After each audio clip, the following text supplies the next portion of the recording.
Okay, good morning. Commissioner Ed Ruthven. It is Thursday, June 8th. We have an interesting morning session, and we'll be fortunate to have the leadership of the Maryland Association of Counties join us in just a bit. But before that and before our priority carol, as we always do, let's stand for a Pledge of Allegiance and a moment of silence. Pledge allegiance to the flag of the United States of America and to the republic for which it stands, one nation, under God, indivisible, with liberty and justice for all.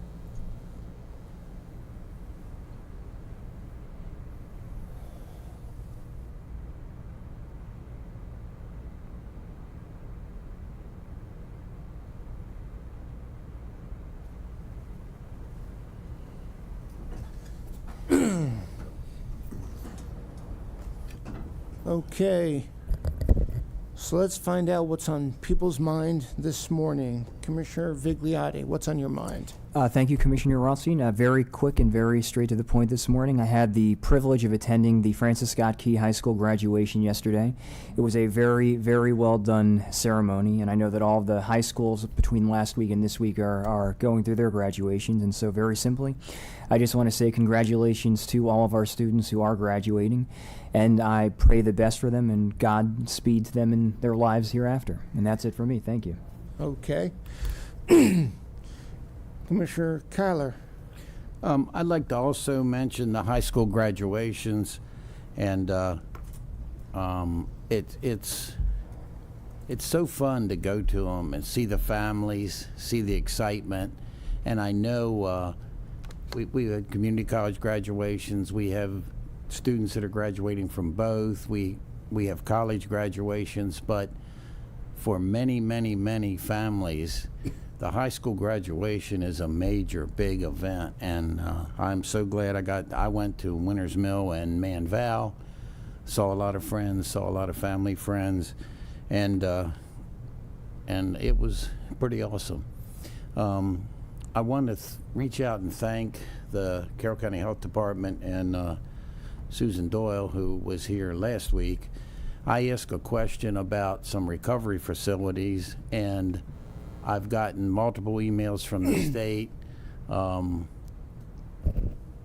nephew told Rhonda, call this person at the facility and she will talk to you about counseling and what can be done and food and money.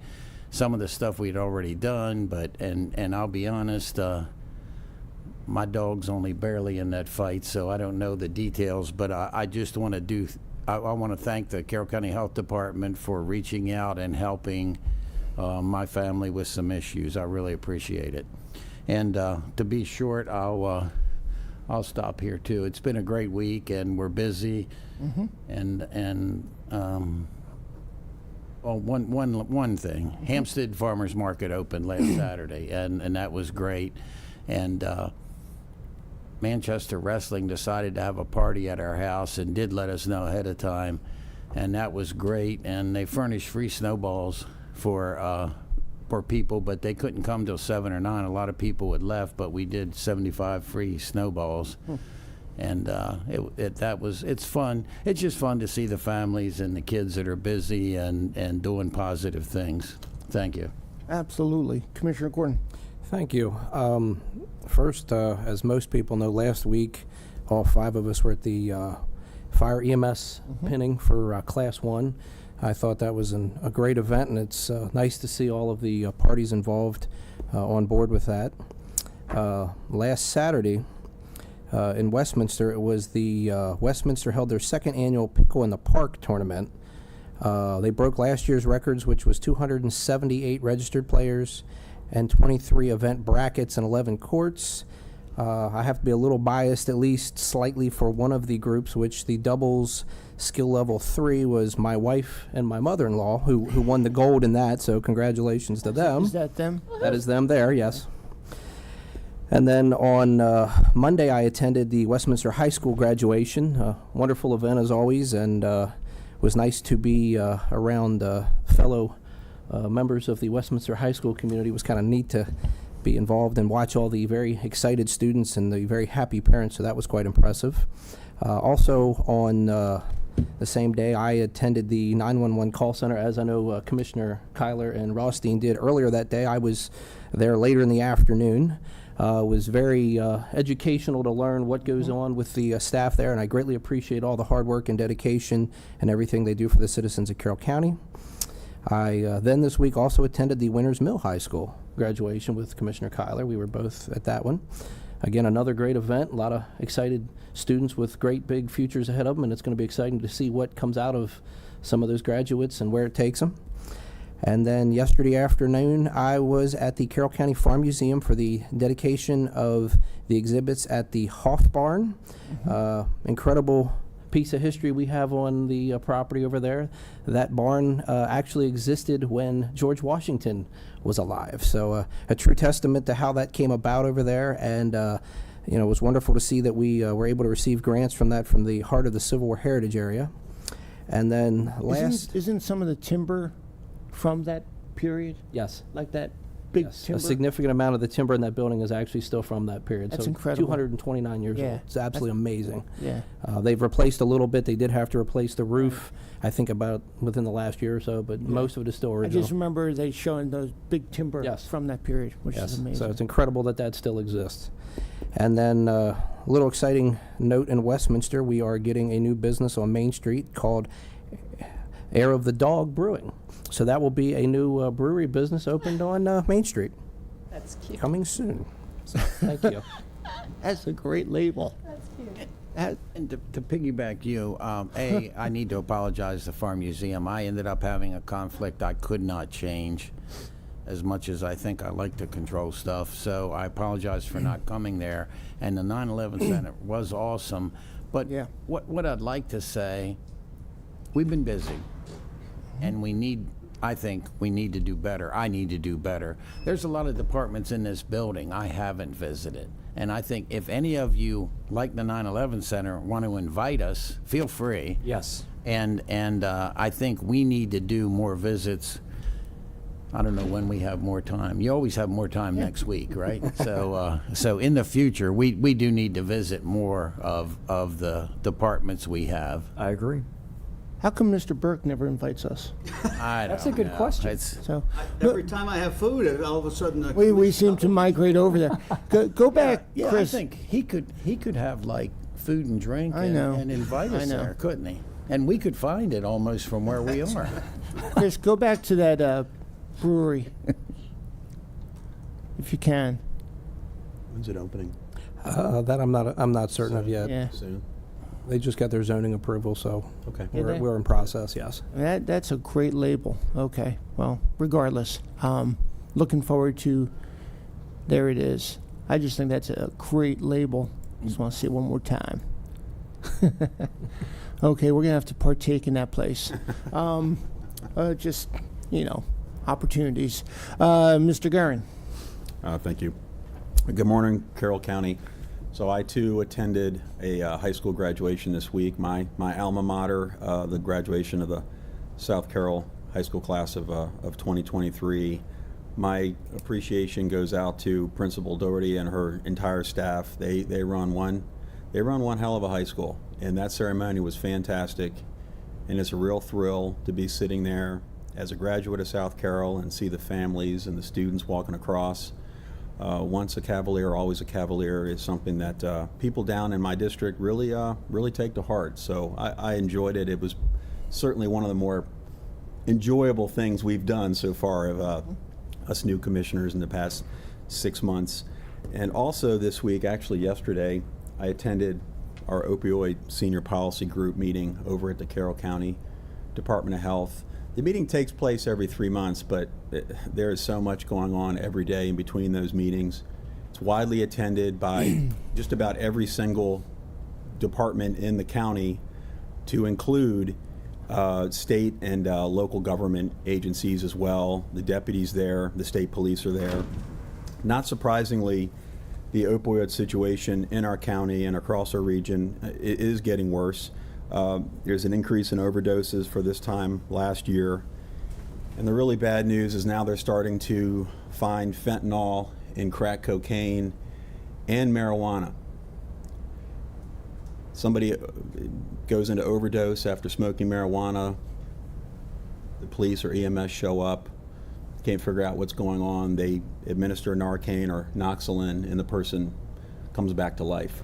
That means there's fentanyl in there, or some sort of a dangerous opioid. So that is bad news, obviously. There was even a spike alert for elevated overdoses here in the county yesterday, because those numbers have gone up. Again, I want to thank the county health department for what they're doing. The topic of marijuana and its legalization in the state did come up yesterday during that group meeting for the first time that I've been a member of it.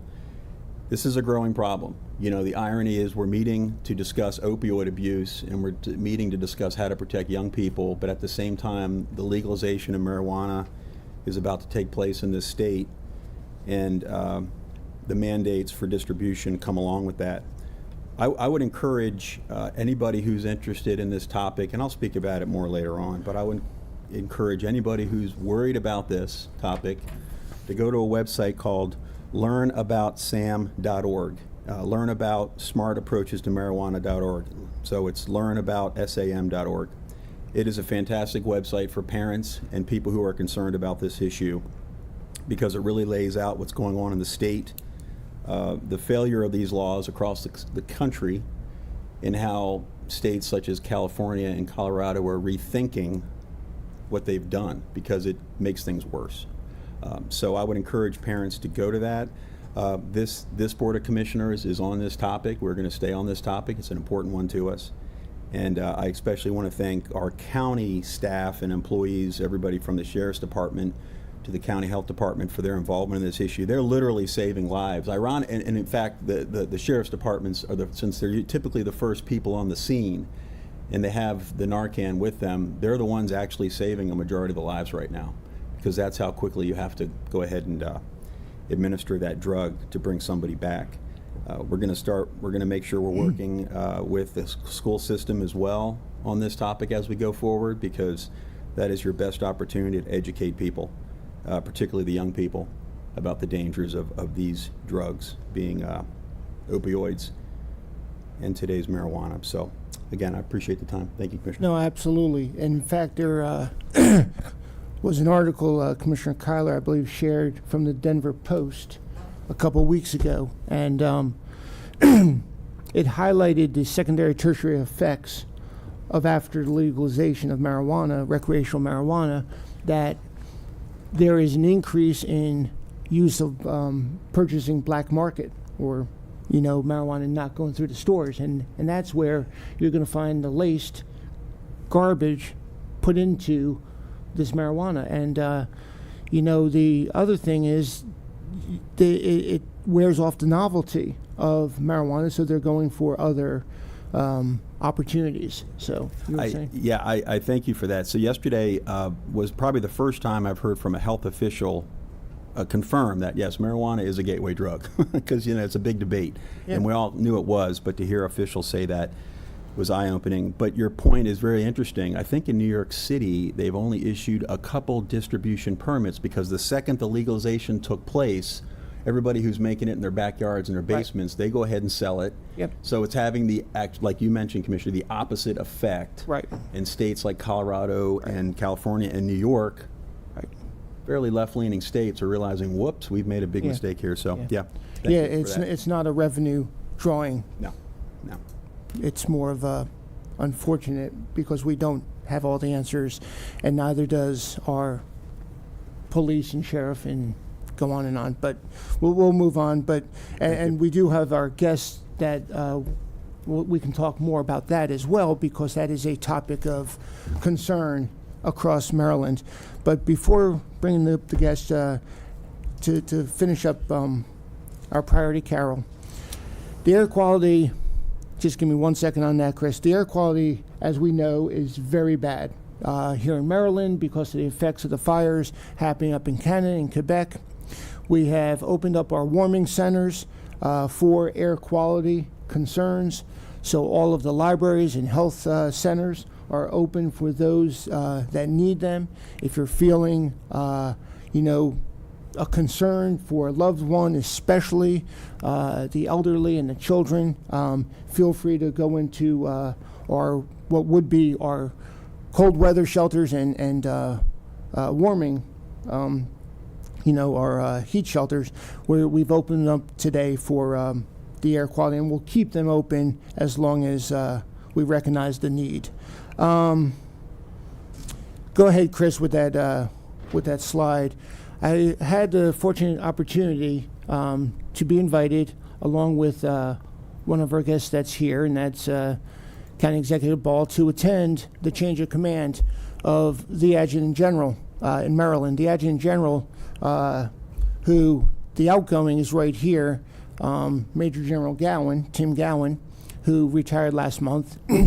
He was selected by Governor Hogan to oversee all of our National Guard in Maryland, to include Air and Army. And the incoming is, well, I apologize, was the woman right behind, Major General Burkhead, thank you, right here. So she is now the Adjutant General appointed by Governor Moore. So it was a great opportunity to attend the formation and the ceremony and the change of command. Let's see, before I get off, we talked about that. The 911 Center, again, unsung heroes. That was the lieutenants being commissioned, as Commissioner Gordon mentioned. I also attended a graduation, Liberty High School, earlier this week, and I have Century High School, so I have the colors of Century on today, and that'll be at 1 o'clock, and I think that may be the last of the high schools for us. Yeah, I think so. Is Century. So saving the bed. No, I'm not kidding. Although my kids went there, I'm not going to say that. They are all just amazing schools, and we have such quality every time you sit in one of those and you listen to what these young men and women have achieved over a very short period of time, and where they're going next is just mind-boggling. And I So, think, and they all are great, I think we also need to thank the principals. They really put their heart and soul, and their staff and the teachers, everybody, into this event. These events they go so well. Oh, I know. It's just awesome. And you and I could never spell AP, let No, alone. no. Yeah, I know. So, lastly, I attended the Governor's Workforce Development Board yesterday, and I represent both Carroll County on the board, but also the Maryland Association of Counties as a representative. And good opportunity because it brings together the new secretaries under Governor Moore's administration, and some business leaders, along with academia, and focused on, yesterday a large portion was focused on apprenticeship and opportunities for apprenticeships across the state. The funnel effect, if you can imagine the funnel effect, was get to the local workforce development boards, and we are blessed to have a local workforce development board here in Carroll County that's very aggressive, that works with our workforce team underneath economic development. So more to follow on that as I get my notes, but it was a well worth meeting, and finally got to do it in person, because I won't say I'm tired of virtual. There's a need for virtual and sometimes, but doing things in person and reading body language and having sidebars and having the opportunity just is awesome. So CCBC hosted us, and they did a great job. Last thing I want to share, I don't know if my colleagues are getting this. I just got a text from a friend. There's a lot of bear sightings that are happening in especially the southern part of the county. There's been at least 3 or 4 bear sightings in separate areas that it ain't one bear walking from one place to another. It can't be. So just be aware of that, and the best thing to do, just like a bear or a fox or anything else, just leave them alone and they'll leave you alone.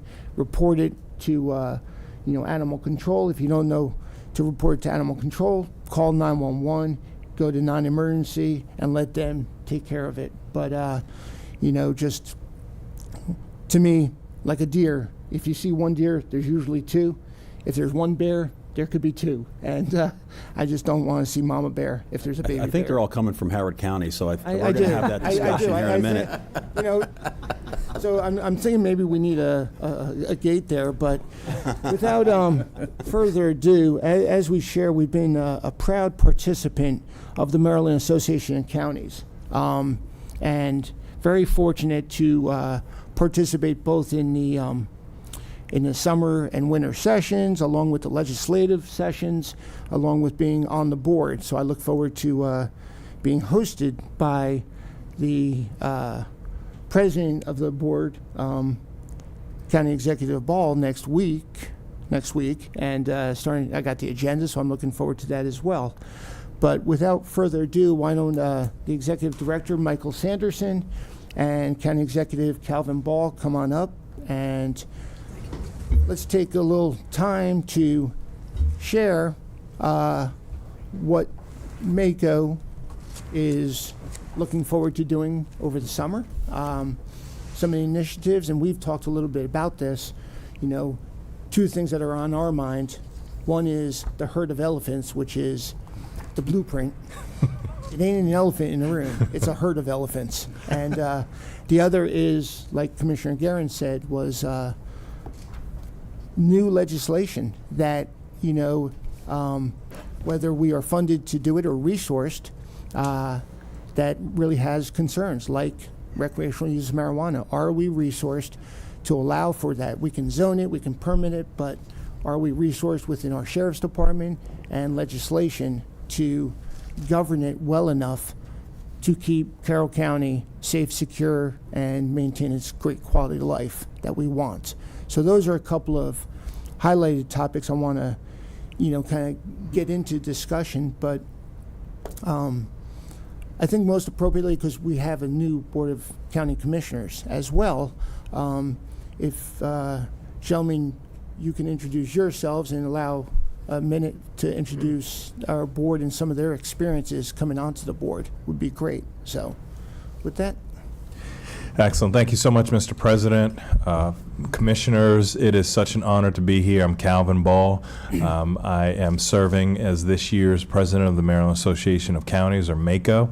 I also spent about 13 years as a county councilman in Howard County, and I'm in my 5th year as county executive. And so I'm very well aware of some of the issues and challenges. First of all, congratulations on those of you who are recently in your new roles. I actually watched your State of the County speeches, and it was quite fascinating. I loved being able to see your differing perspectives and your goals. And then in just listening to the previous conversation about recreational marijuana use or cannabis, Blueprint is frankly the top issue, as Mr. Sanderson and I have traveled around the rest of the state, and we have shared some of our thoughts with the presiding officers, the Senate President, and the Speaker of the House, as well as the Governor. And also congratulations on the passage of your budget. That is probably one of the most important things, if not the most important things you can do as commissioners, and you were able to do that successfully in these challenging times. Well, I have with me Michael Sanderson, who is the executive director of MACo. He has served in that role for several years. He is very well respected, and it is especially nice to come here in Carroll County, speaking of well respected, where just recently, a few months ago, we had Mr. Zaleski join us with a speech to the State Board of Education, talking about issues and concerns around funding and Blueprint. And as you heard, your president, Mr. Commissioner Rothstein, is very well respected around the state someone who not only serves on our MACO board, and you can see that in your materials, but he has been a thought leader on issues, of course, around military service, veterans, education, a lot of the infrastructure issues and the things that matter to us as local jurisdictions. And so it's quite an honor as MACO president, and then as your neighbor right across the border in Howard County, where I have too seen some bear sightings. I thought they were Carroll County bears. And with that, I'll turn it over to Michael to give some thoughts. Well, thank you very much for the time this morning. I'm Michael Sanderson, Director at the Maryland Association of Counties. Pleased to be with you. We brought a packet of information, and we'll probably be mercifully short on going through that in a whole lot of detail. Got a flavor of some of the topics you'd like to get into. Did you want to do a round of introductions for the commissioners Sure. to set the table a little bit? Why don't we do Happy that? to take a pause for that. Sure. Just take a minute, kind of where you're coming from, the district you're representing, and some of the experiences that you may have brought to the table, to the dais. So first with Commissioner Joe Vigliotti from District 1. Good morning, gentlemen. Thank you very much for coming all this way and for not bringing bears with you. So I am District 1 Commissioner. That's the northwestern portion of Carroll County. I have 3 municipalities in my district: Tawnytown, Union Bridge, and New Windsor. This is my first term as a county commissioner, and prior to this I served 2.5 terms as a city councilman for Tawnytown, as well as mayor pro tem for Tawnytown. Excellent. And he's reigning the author of 19 books to date. So just let you know. Yeah. So, Very amazing. impressive. Commissioner Kyler's District 2. Hi, yeah, I'm District 2, Hampstead, Manchester, and Finksburg primarily. And I was blessed to serve the last 4 years on Board of Education, ending as president. And I almost, when we talk graduations, it was so heartbreaking to see some of those seniors. If I were tougher, they should have been in school more than they were. And we let politics override science, and we kept these poor kids at home, and now we're trying to recover. And I truly apologize for that. But it was a great experience, taught me about the budget. I feared Ted and the people over in this building, so now I'm with them. And then MACO, that's been such a good experience. The conferences, Commissioner Rothstein put me on the educational committee, and I learned a lot there. And because of MACO primarily, we ended up spending almost every Wednesday in Annapolis during the session. We did the virtual sessions there, and I don't think we went a week without meeting a senator, a delegate, or a secretary, or a budget director. It was so valuable to go there, and I'm not sure we'd have done it without the push from MACO of the meetings, so thank you very much. Absolutely. And you said you were blessed to be on the Board of Education? That's the first time I've heard that.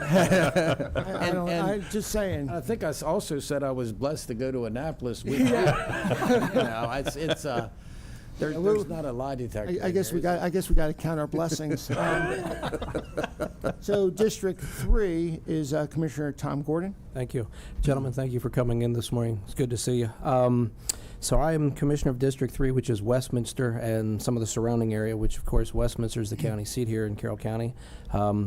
I've been involved in a variety of things over the years. Small business owner, been involved in a couple different industries, and previously have served on a number of nonprofit boards in the community. So I've had some pretty extensive involvement with some of those and seeing what goes on in our community as a whole.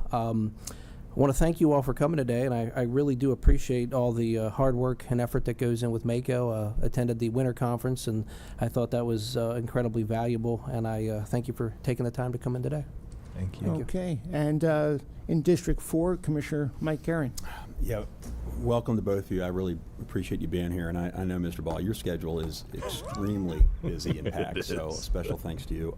I'm Commissioner Mike Guerin. This is my first term. I am District 4, so I actually border Frederick, Montgomery, and a portion of your county, Howard County. Our main municipality is Mount Airy, and part of that is in Frederick County. So it's the southwest portion of the county itself. A frequent visitor to your county in that regard. And again, thank you for being here. Thank you. So you see the diversity of our board, along with the diversity of our county. You know, we are not a homogeneous county.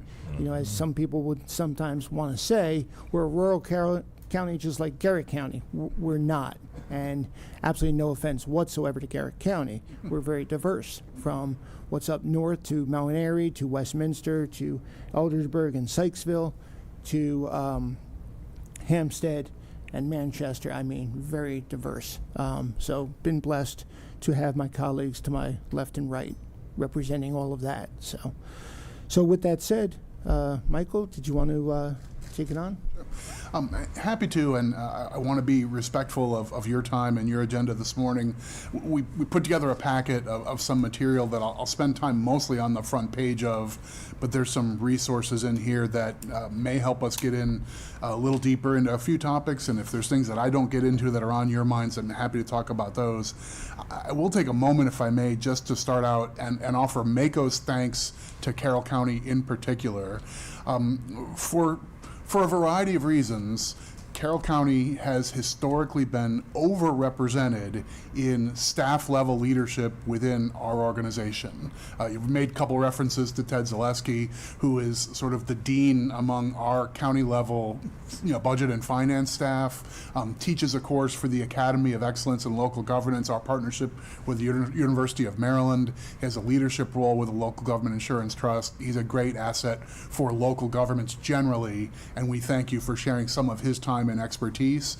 But the story doesn't stop there. Across our 13 different professional organizations, we routinely have 3 or 4 presidents or chairs of those groups are from Carroll County. Right. We welcome your excellent staff contributing to successes across the state. So for those of you who are new in your role as county commissioners, you may not realize how great you've got it with a super team to work with and around you all. So that said, that's a big part of the mission of our statewide organization. We do our best to represent and serve county governments and to try and support all the sort of frontline services that we provide. County governments are the central local government in Maryland for a wide range of services, probably more so than just about any other state, where it's a privilege to work on your behalf in that regard.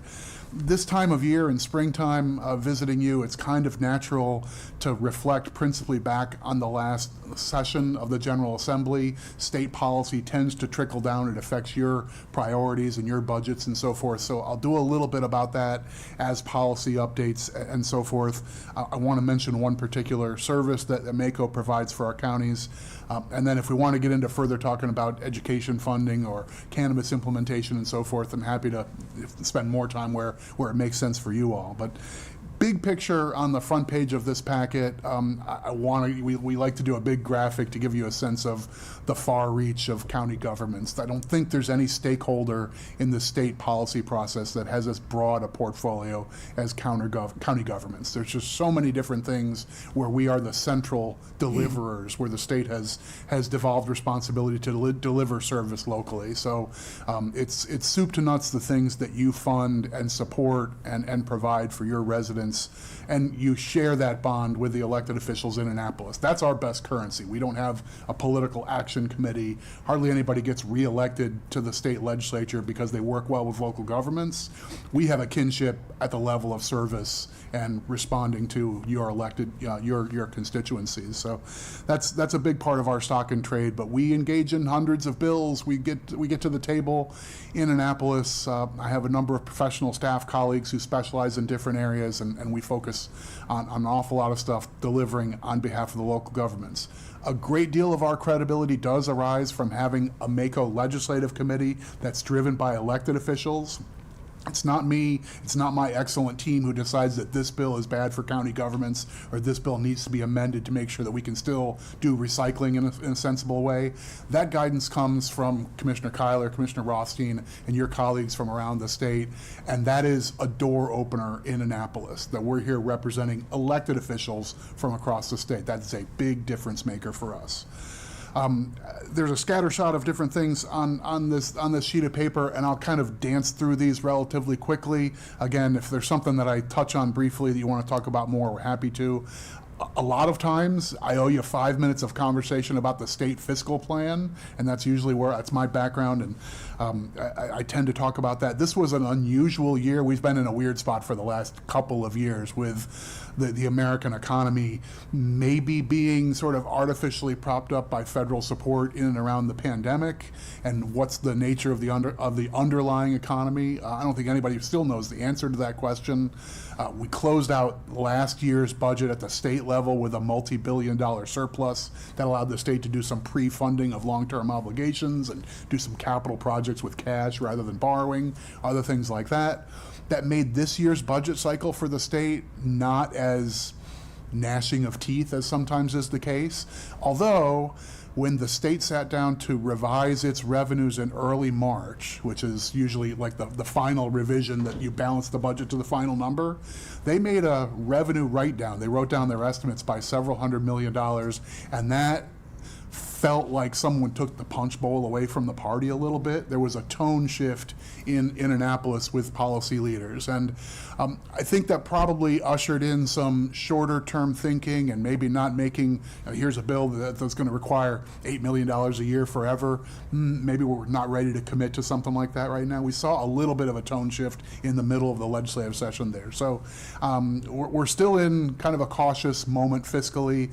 That had a ripple effect down to county governments, particularly in your income tax forecasts, which are tougher to forecast than property tax if they're the two big drivers of your local budget. Income tax is tough to read right now. What's going to happen with non-withholding work withholding income taxes? That's a tough gig to be in right now. I'll mention a couple other things. One thing on fiscal policy, which is not a newspaper headline grabber, but it's a structure of government thing that is a good takeaway from this year. For years, your county has had to have a special public hearing on the constant yield tax rate.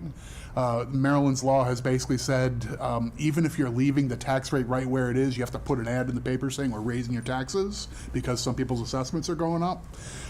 The state, in my judgment, has brought some more reasonable balance to that law. If you change your rate in the future, you'll still have to go through that process and say we're proposing to increase your property tax rate, and here's an opportunity to talk about that specifically outside the usual budget process. But if you're leaving the rate where it is, you'll no longer have to advertise a tax rate increase. And I think that will reduce the number of people who come to the table confused by what they read in the paper, and then they learn the truth at the meeting. So that's a good takeaway that I think is a long time coming. A couple other issues that are non-fiscal that I'll speak to briefly. One is a little bit in the weeds, pardon the pun, but the state's Forest Conservation Act needed some touch-ups this year. There was a sort of a legal opinion that popped up a couple of years ago that one of the tools a lot of our counties were using to comply with forest conservation laws was basically forest banking, taking areas that might have been subject to be having those trees cut down and say, we're going to strictly preserve those trees and have that be part of our canopy strategy. The state found legally that we didn't have the authority to do that the way we have been doing for years. So we needed legislation to pass to maintain that process as part of an overall forest conservation strategy. This was lots of stakeholders coming together with a lot of moving parts, and the building community and the environmental community and local governments as one of the players. We worked out a big, complicated deal. I'll spare you the 30-minute version, but the 30-second version is worked out a good deal on an issue where we needed something to happen, and I'm happy to see that happened. Another thing we needed some fixes on was the state's paid leave requirement, the Family and Medical Leave Act. In 22, the legislature passed the framework of a bill and basically said we're going to leave the details till a year later, coincidentally right after an election. So in 23, we needed to do some tidying up, in particular for employers who probably would want to offer their own benefit structure rather than just participate in the state insurance program. They're creating this kind of like the way unemployment insurance works, where you pay, for a lot of employers, you pay a premium to the state as unemployment insurance contributions, and then you draw benefits out of a state pool. Some employers can opt out of that program and self-insure, and there's going to be a similar path for employers who already provide generous benefits, leave benefits for their employees. We think a lot of local governments are going to want to opt out, but we needed a clear path to do that. Like, let us know what the regulations and standards are and give us a long window of time so we can decide, okay, we're going to just be in the state pool or we're going to do our own thing, and now we know how we might have to modify our local offerings. So fix-up bill from this past legislative session to basically clear that path for everybody who would want to do it that way. And MACO's actively working with the State Department of Labor and a number of other stakeholders to provide some clear options and directions for the local governments on that front. Another thing in the public safety area I'll mention real briefly, we know we've got a real difficulty finding and retaining folks in the fire service in particular, both volunteer and for the parts of the state where career is part of the picture or the entire picture. On both fronts, we're just having difficulty getting, recruiting and retaining people to serve in fire. Sometimes what Annapolis needs is to bring the stakeholders together and find some peace in the valley and say, here's the recommendation from all the stakeholders.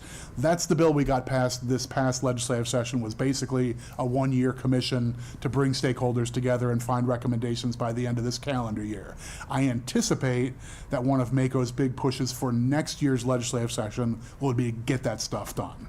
So it may be a combination of different things. We do a variety of tax incentives, and a lot of places do length of service awards, and we have some workers' comp coverage. There's a variety of things that we do. It's an incomplete and imperfect package, and we know we've got an awful lot of legacy fire service employees who we're still counting on. The next wave needs to come behind them. So that's a priority as well. Something coming down the pike in public safety also is a state mandate that by the beginning of calendar year 25, all of your sheriff's deputies will need to have body cameras suited up. One thing we got done this year was the state's going to provide some centralized sort of ride-on contracts to buy the equipment and potentially for storage services for the footage coming from that. This isn't the solution for a larger issue there, but this is coming, and to make this as smart and practical as possible is just good business. I'll mention, so let me get to the two things that you teed up as big topics. I'll mention cannabis first, and then we'll get to school funding, because that sometimes is the biggest and broadest conversation.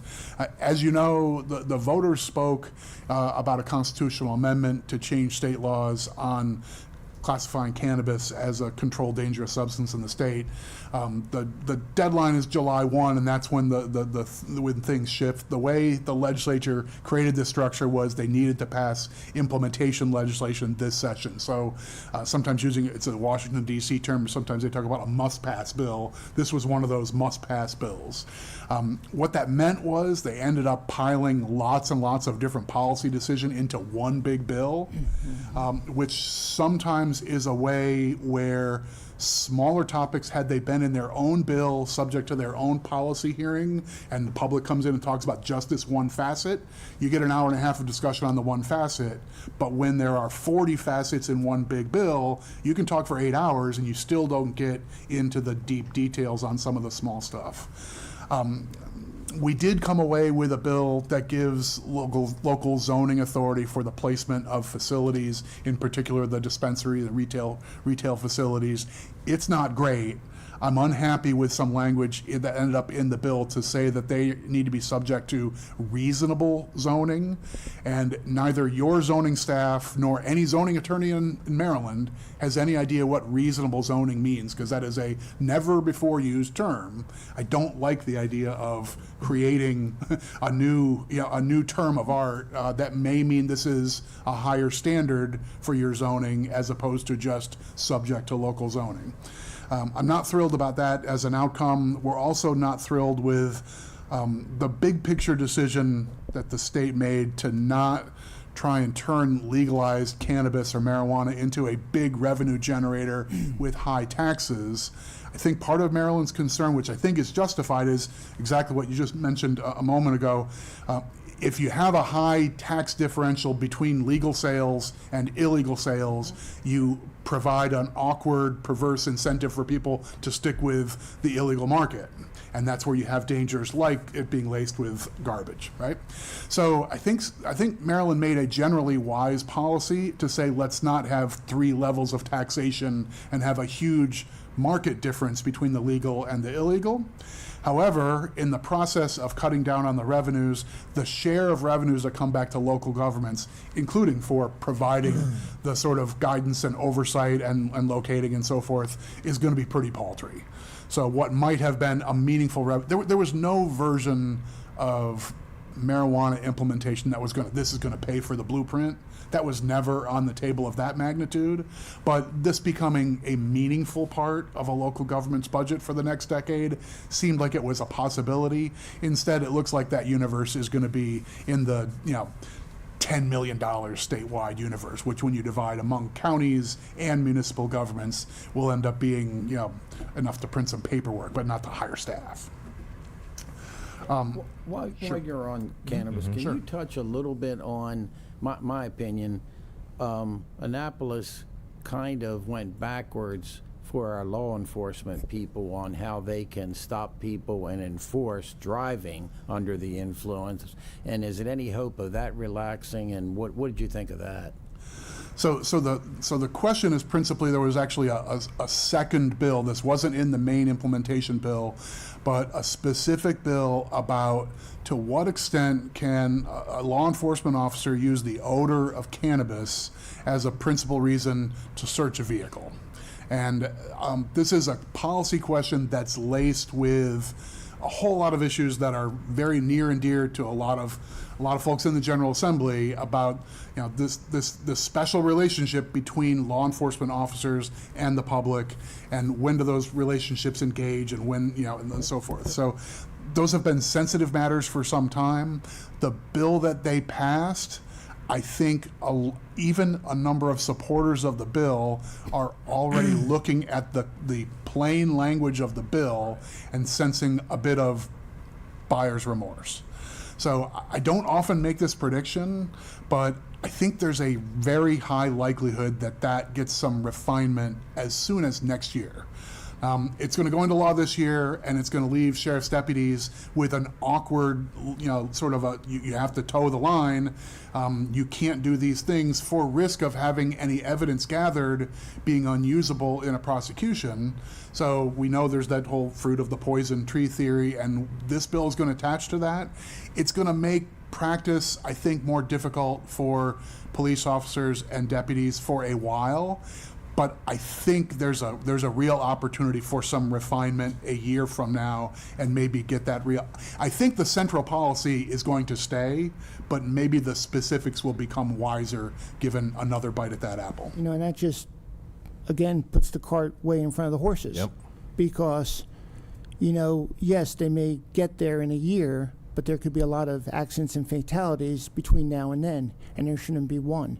The other issue is that ingestion of cannabis is not just smoking, So it's not just odor. It can be ingested in many different ways.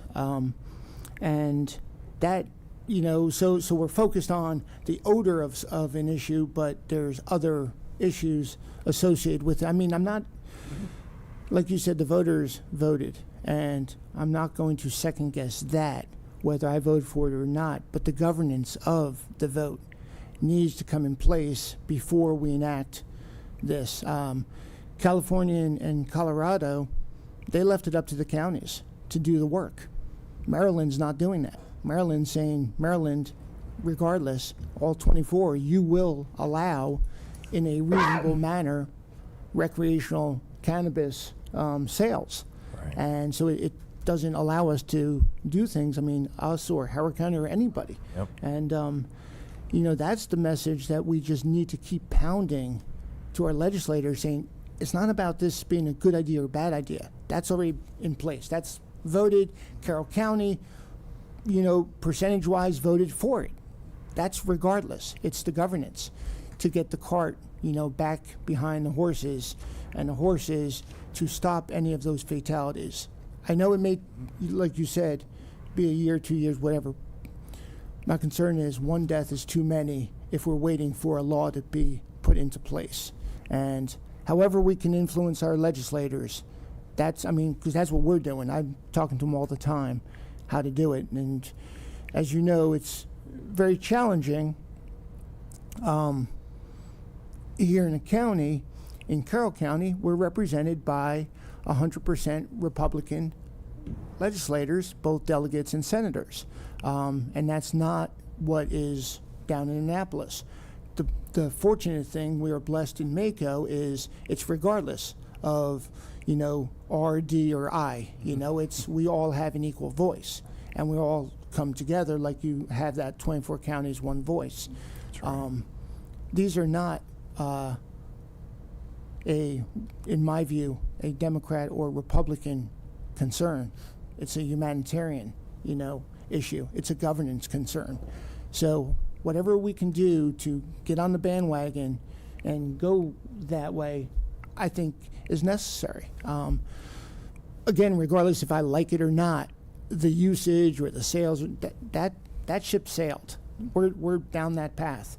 But the governance piece, we're not. So that, I don't know if we're going to get there in summer Mako, if we're going to get legislators involved in this, but that's, to me, got to be one of the highest priorities, because we're talking a lot of bad things can happen, before we put the horses back in their place. I don't know. Is your thoughts? I'm in complete agreement with you, Commissioner. Did you gentlemen get a sense from other counties that they share some similar concerns to these? And it's not even just the forms that the marijuana is being sold in, but it's the potency and the concentration levels of the THC in those forms in which they're being ingested or consumed. Was there any discussion that you know of as to to limits on the potency of products that could be sold? Or why, and also to that extent, do you know anything about why counties were not given the option to opt out of allowing dispensaries to sell? So we agree that the governance and the implementation is where the rubber meets the road. And I think the fact that you all were talking about some of the real issues before we came up here speaks to this is a local government issue. Whether it's land use, whether it's dealing with the public safety aspect, whether it's the substance misuse, helping folks work through that, we're the ones who are moving those issues forward. And so we did advocate. It was one of our top priority issues this past session, primarily on being able to potentially opt out and revenue sharing. Because we're concerned about some of these issues, and we're the ones that are going to have to actually do the implementation. I think we, as Mr. Sanderson indicated, were disappointed with some of the outcome, and we're going to continue pressing. We haven't given up, and I'm very glad that Commissioner Rothstein noted, Mako, it's one county. Everyone has the equal opportunity, and it's one voice. And we work very hard to eliminate the partisan philosophies of various counties and really get to what is going to help ensure that our counties are able to move forward to serve our shared constituents. And I'm hopeful that while we were in a year of transition after the election with a new governor, new attorney general, new treasurer, new comptroller, a lot of new faces, they appear to want to at least have conversation, constructive conversation about the issues. And so, it's important for us as Mako to ensure that every county has an opportunity and a seat at the table, regardless of any what political stripe you are, because it's these issues that impact all of us, and these challenges do not know county borders. Mr. Sanders? Absolutely. So just, a couple things as far as where Mako is looking forward. You're right, of course. We're going to have another conference in August. we are lucky to draw stakeholders from all over the policy spectrum. So we'll get a lot of state legislators around the table and so forth. We're going to do a big general session about cannabis implementation. And our biggest challenge right now is keeping that topic from becoming an entire day at the expense of everything else there is to talk about. But the appetite is absolutely there. One of the best things that can happen at a MACO conference. I want there to be good content at the front of the room for the county commissioners and county decision makers in the audience to hear and get up to speed and be able to ask questions and so forth. But one of the best small things that can happen is a legislative leader, as a moderator or a participant on that panel, is stuck in the room for an hour with all the people implementing these laws. And when that sheriff or that recycling director or whomever is on the panel with that senator, and the senator, she needs to hear, okay, at the ground floor, here's what we have to deal with, and they've left this almost impossible for me to make ends meet. Right. That is an extraordinarily powerful thing to do. So our hope is, as we talk about cannabis implementation, we're going to have legislative leaders in the audience and on the panel to hear that there's still more work to be done.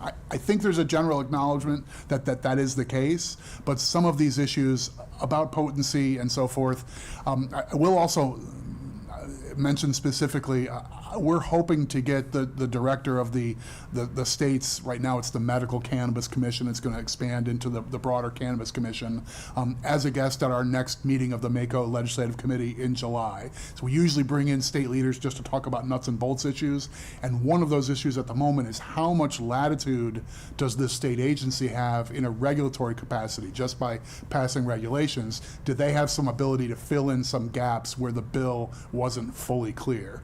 And I don't know the answers to those questions, but sometimes you bring the right people in front of the room to ask that. So your question's on point. Continuing conversation. And just one more final piece on that. I've had conversations with the governor. Before we started on our MACO road trips, he indicated a great interest in wanting to hear what's important to every county, including Carroll.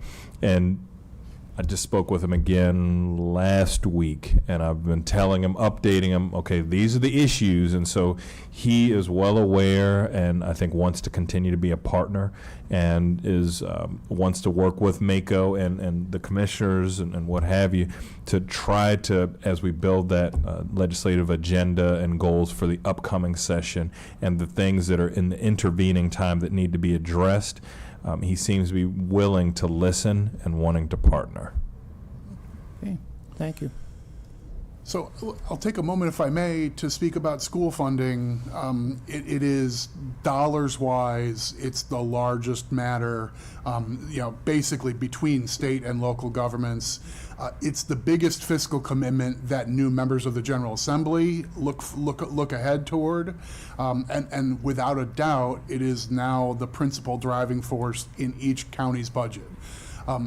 Counties are situated a little bit differently, so maybe for the benefit of those who might be watching this morning and a multi-county perspective, the blueprint arising from the Kerwin Commission, and folks in the county community sometimes use Kerwin and blueprint interchangeably. It's basically the same thing, but it's a 10-year plan to bring our expectations from public schools, what we owe to the school children, to a higher tier in pursuit of better outcomes for our kids.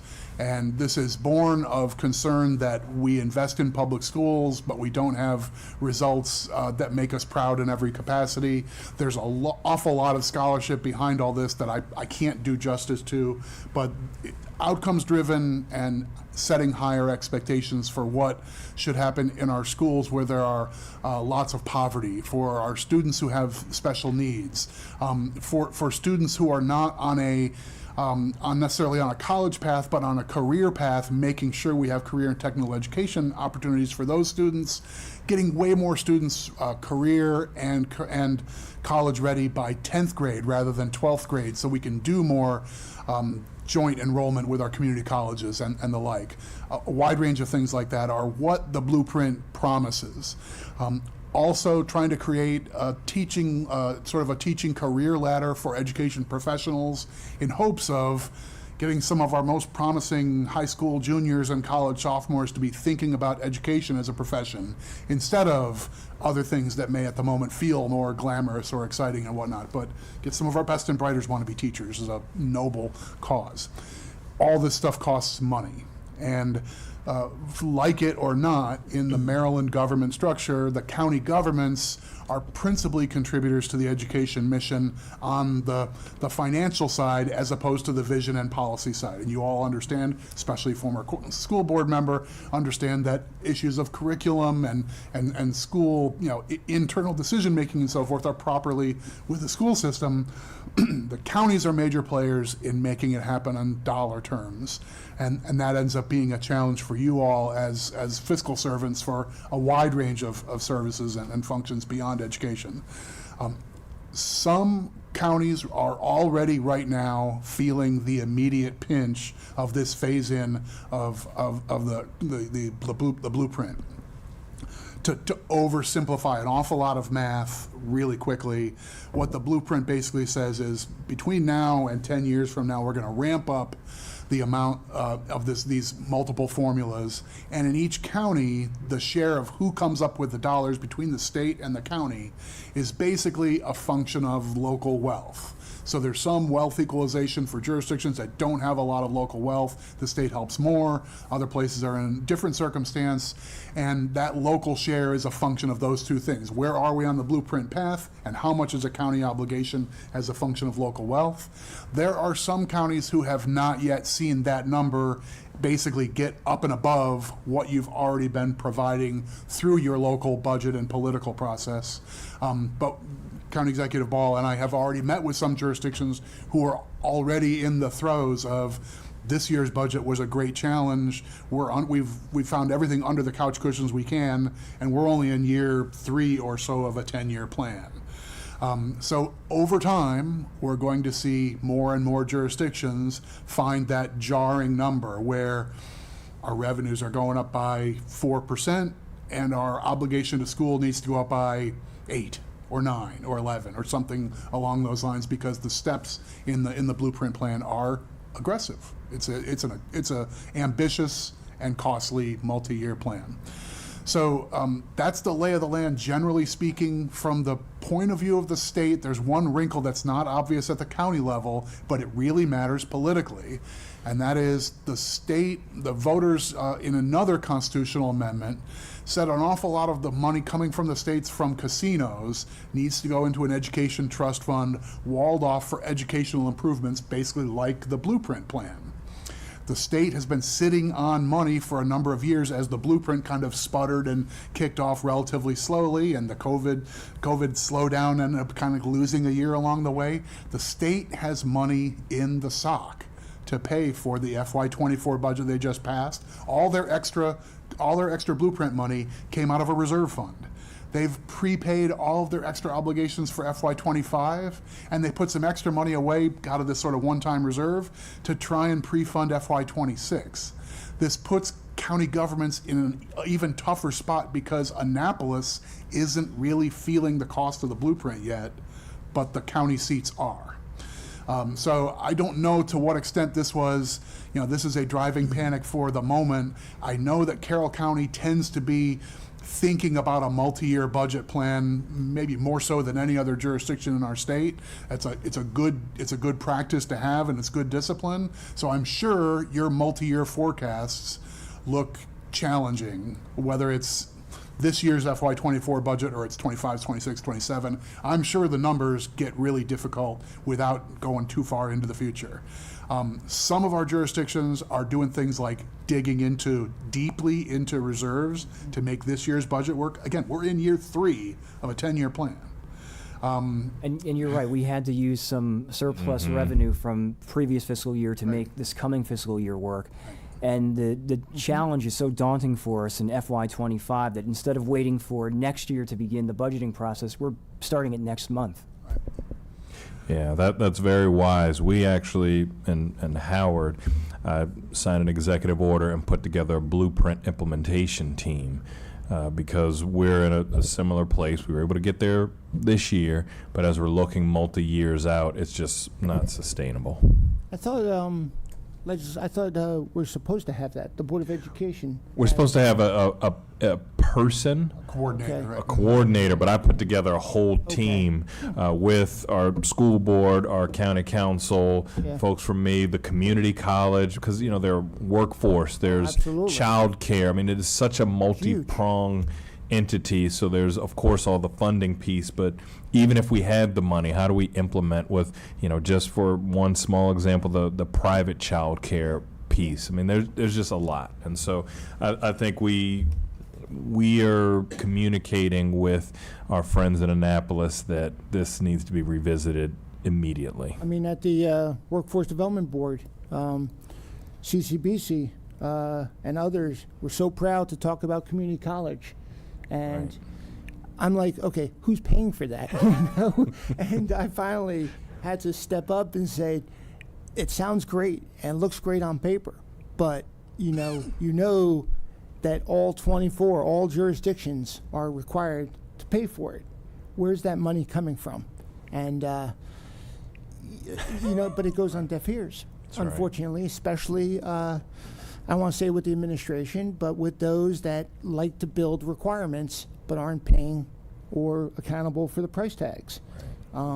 That's my issue, but Mike? Yeah, no, I think you're absolutely right. Thanks, Commissioner. And I want to be respectful of both of your time, so I'll make this brief. But again, thank you for your comments regarding Maryland Blueprint. I understand Maryland Blueprint is designed to help counties with education, but I am of the firm belief that it is, the way it's designed right now, it is not going to help Carroll County, and we just want to get that word out there. I personally feel that it's going to hurt us in its current state, so that's just a message that we're trying to send, is that we get it. It's supposed to be helpful, but we look at the numbers and we look at the what it does for us, and it doesn't look that way.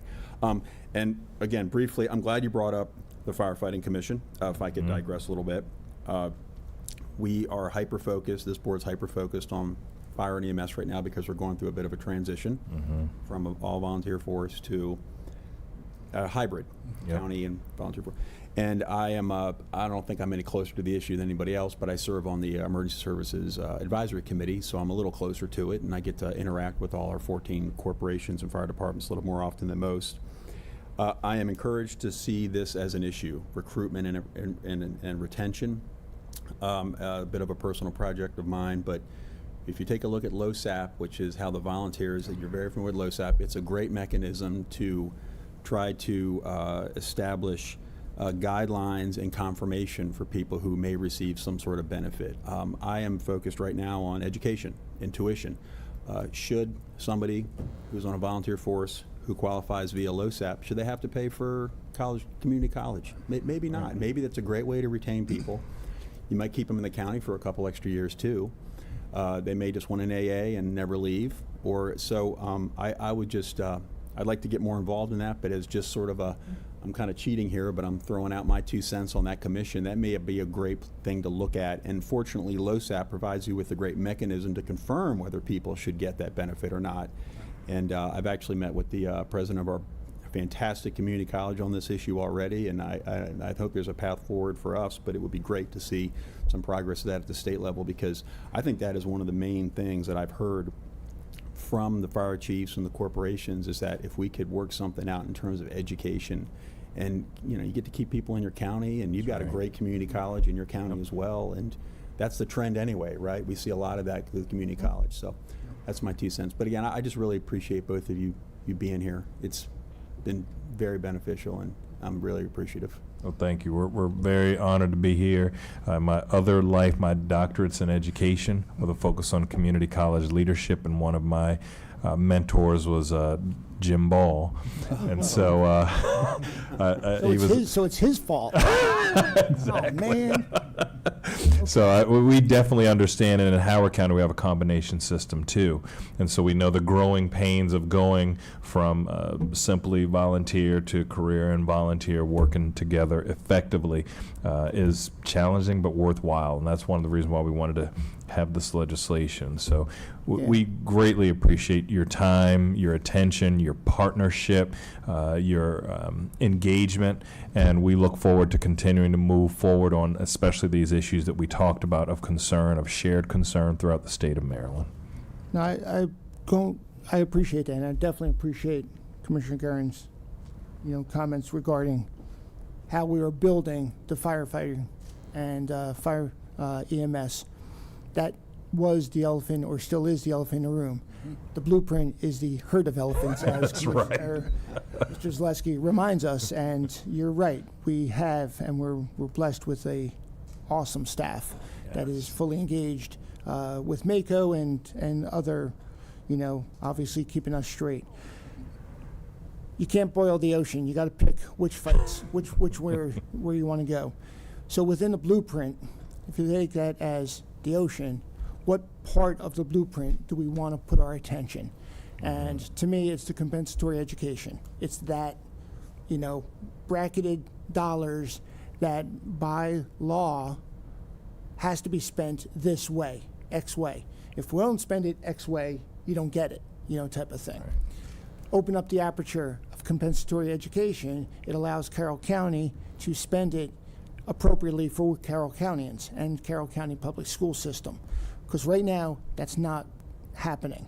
So I don't know if, we can influence Mr. Ferguson to bring it back up into the delegation and say, how do we open up the aperture of just one piece of this, that compensatory education? You can't boil the ocean, but if we do that, that gives us at least more opportunity. Because right now, the Board of Education and CCPS are scrambling to figure out school size, moving teachers from one place to another. I don't want to say overcrowding the schools, but now you have a teacher that had 25 students will now have 40 students. The facilities, do they have the capacity for 40 students? Fire codes. I mean, there's a whole lot of secondary, tertiary effects to these decisions. Like you said, it's on the ground. It's the local government and it's the CCPS and the Board of Education that are making very difficult decisions. So I always feel this is nice, lofty goals, all this kind of stuff, but push comes to shove. Let's focus on one or two things, those 2 or 3 priorities. Right. And compensatory education, to me, is a very important one. So if that, resonates. And that's what we're hearing from the various jurisdictions, compensatory education here. The wealth funding formula was an issue for some folks. So that's part of this conversation in the various jurisdictions, so that then we can go back to Annapolis and say, we all agree that we want the best teaching and learning environment for all of our students and our educators. Here are the top 4 or 5 issues that, if addressed effectively, we could move forward with an implementation of blueprint that's actually doable. Okay. Oh, I'm sorry. An implied part of trying to get a handle on some of these finer pieces is more visibility of the sources and uses of resources in our education system. And I think sometimes we sit before county officials and this turns into a little bit of preaching to the choir. But I mean, in all candor, there's no element of the county budget that is as difficult to piece together as public education. And I mean, there are reasons for that. It's not supposed to be the county commissioner's job to decide whether to teach Portuguese or French, right? That's the school system's job, and we appropriately should recognize that.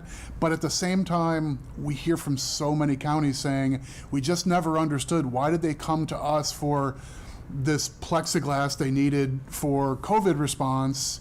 When didn't they get a grant from the federal government? What happened to those dollars? Why is that not available? And you get a dead letter. So they're not.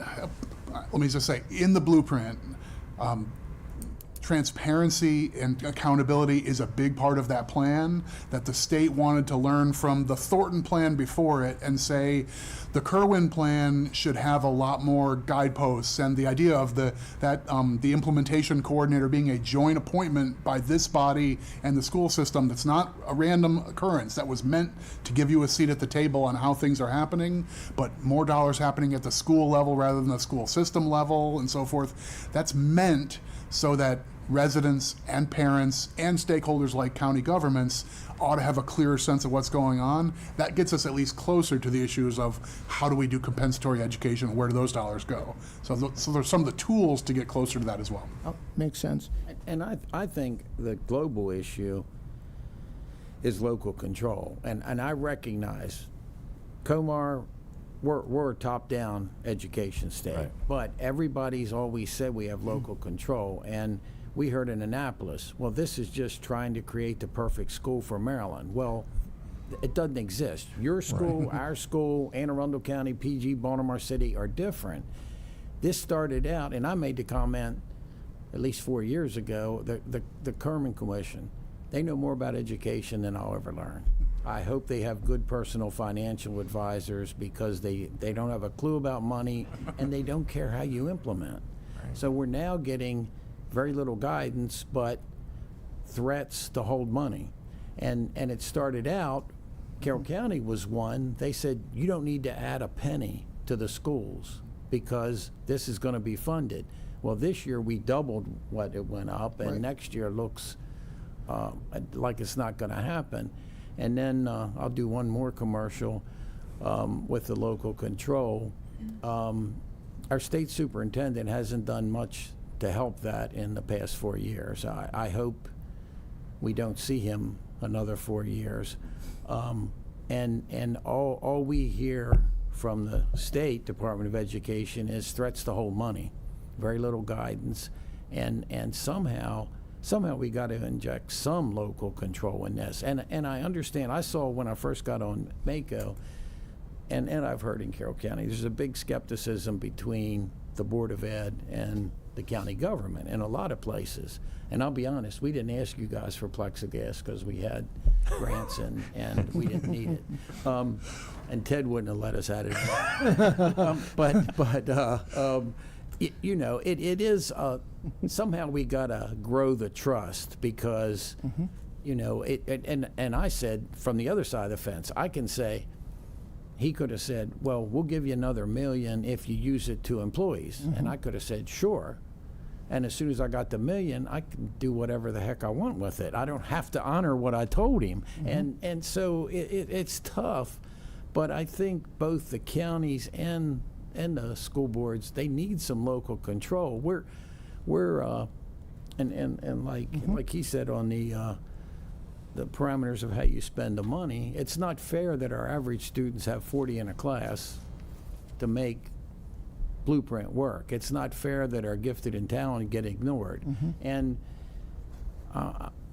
you know more about education than I do, but I saw seniors this week that aren't sure what they're doing, and we're going to expect 10th graders to make that decision. That's going to be a toughie too. This has, in theory, a lot of great things, and in reality, I'm not so sure. Well, local control is the central theme of MACO. That's our raison d'etre. So I think we're huge on pushing for local control, and I think the implementation challenges that you talked about are very real, and we're all feeling it. And I think our friends at the state level are starting to recognize that, and so we want to give them a roadmap to actually how to fix it. And this conversation is key to that. Yeah, thank you. And I have a general question for us and the people listening. And MACO does a super job. I've learned so much in less than a year. When you guys lobby, do you get a greater effect from committees, from general session, a combination? What's the strategy when you see a bad bill or you see a okay bill if it could have a few changes? Where do you make that impact? Ooh, I got a good 2-hour answer for that. I'll do a slide deck and so forth, but I think you probably want like the 45-second version, which would be the General Assembly, just by virtue of its size, 188 members, is very committee intensive. So the House of Delegates, with all of its members, they break into 6 standing committees, and you're assigned to one committee, and you develop a lot of rapport with those policy issues. You become much more well-versed in them and so forth. If you sit on the Economic Matters Committee, suddenly you're very familiar with workers' comp and alcohol bills and labor issues and so forth. The committee structure is where most of the important sort of day-to-day stuff. The 95% of work is getting done at the committee level. The public hearings are before the committees, and the leadership structure within each of those standing committees is by far the single most important venue in Annapolis. Big picture stuff, you talk with the president of the Senate, or you talk with the sponsor of a given bill and so forth, and you want those relationships as well, but the committee is really where the action is. And for citizens and for local stakeholders, like attending and participating in committee public hearings is the easiest and best on-ramp to be effective. Maryland's good at making that available to everybody, better than a lot of states. And that structure allows in a 90-day session, sometimes they might have 3,000 bills that go through the General Assembly. MACO last session analyzed more than 750 of those bills. So the staff is phenomenal. And then, as you know, Mr. Commissioner, we then, as a MACO group, will go through and the staff will give us their analysis and we'll vote on how to approach different pieces of legislation. And I think because of the relationships that MACO has built, because of the tactics, we are generally more successful than any one of us would be alone. Well said. And I mean, obviously, what you see from us is our commitment to safety, security, and quality of life for our Carroll County community, and also our candidness in approach, and our commitment to being candid. We only allow the lawyers on our right and left to use big words. I can't, understand it, so 2-syllable at most, but no, but importantly is being candid and getting down to ground truth. So appreciate your time. Are there any closing comments we want to make? Are they willing to be in a photo with us before? was just We will be honored. Is there a photo that the county executive doesn't like? I do have one final question. Now that Ted has been outed as a dean, does that necessitate a pay raise? He just gave us a thumbs up. I don't know. Maybe we'll give him a nickel. I apologize. Any other comments? Thank you. Okay. Thank you We'll very give it much. a shot. Where's the best spot? Right up here? Thank you.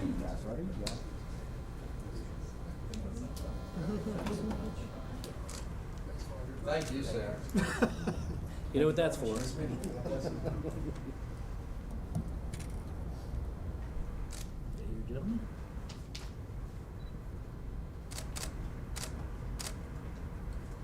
very much. And I'll do the same if you will.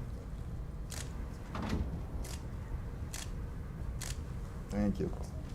Thank you so much for your time. See you next week. Yep. Have fun. Nice meeting you. God bless you.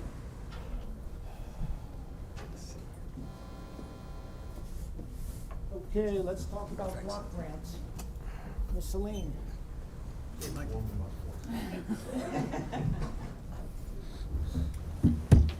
Ladies. Good morning. Good morning. Good morning, Commissioners. This is actually your second public hearing on our FY 2022 Community Development Block Grant. This one concerns our Youth Services Bureau.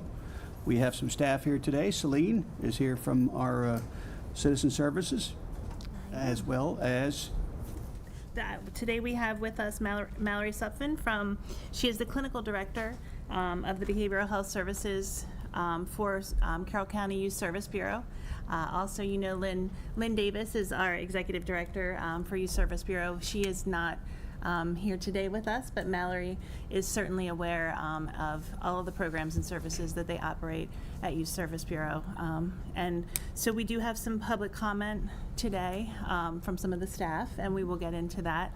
But for now, I'd like to turn it over to Mallory to talk a little bit about the services and programs that they provide and why we're here for this project and the expansion project that they are looking to do and get approval for as far as a feasibility study to see if this is even an opportunity that they can embark on or should embark on with their Building for Youth Service Bureau. Yeah, good morning. Morning. I would be happy to give an overview of our services if you'd like. Yeah. You guys are okay. So we are the Carroll County Youth Service Bureau, and our name is a little bit misleading because we serve across the lifespan. So we have services for children, families, adolescents, adults, and we have several community-based programs. And our community-based programs are really what lead us here today. We are out of space. Totally out of space. So we have people stacked up 4 to a room, and you'll hear a little bit more about that from our agency participants here today. But this feasibility study really is to let us know if we can build the expansion that we'd like to have. So we should have the information both about our from our civil engineer and from the architectural firm by the end of June to let us know kind of what we're looking at as far as how much land we need from the Board of Education, which also involves you gentlemen. So we are really looking forward to having an addition because it will enhance our community-based services. It will allow all of our community-based programs to work alongside each other rather than being kind of siloed right now where they are in our current space. And that really will allow us to serve our community even more because the need in the community, especially post-pandemic, is very, very great. So I have several different representatives here to speak to our programs. The programs that will be housed in the addition are Assertive Community Treatment, which is for our chronically mentally ill adults in the community. Connecting Youth, which is a transitional aged youth program for those 16 to 24 who are disconnected, which means they're not in school, they may be homeless, and they're not employed. And then we're also adding a new program, which is our Mobile Treatment Services program, and that will allow us to expand our continuum of services. Right now, that's for individuals who don't yet rise to the level of ACT, but they also can't be cared for appropriately in an outpatient setting. So that really will expand our continuum along the whole mental health lifespan. So I have representatives from each of those here today to speak with you a little bit more directly about their programs. Okay, are there any questions up front? Please, is there somebody who wants to talk? And I guess we're operating under public comment. So Yeah, the purpose of today is to solicit public comment. We have some commenters, and we ask them to limit their comments to 3 minutes each. So I apologize. Chris, is there anyone on the phone? Okay, please put up the timer and please. You can just speak to the mic and then announce yourself, your name. Good morning. Morning. My name is Sherry Bowman. I am currently the program director for the Assertive Community Treatment Team, or ACT for short, which Mallory spoke about briefly here. I've been with the Youth Service Bureau for about 12 years, and I've run the ACT team for the last 8 of those years.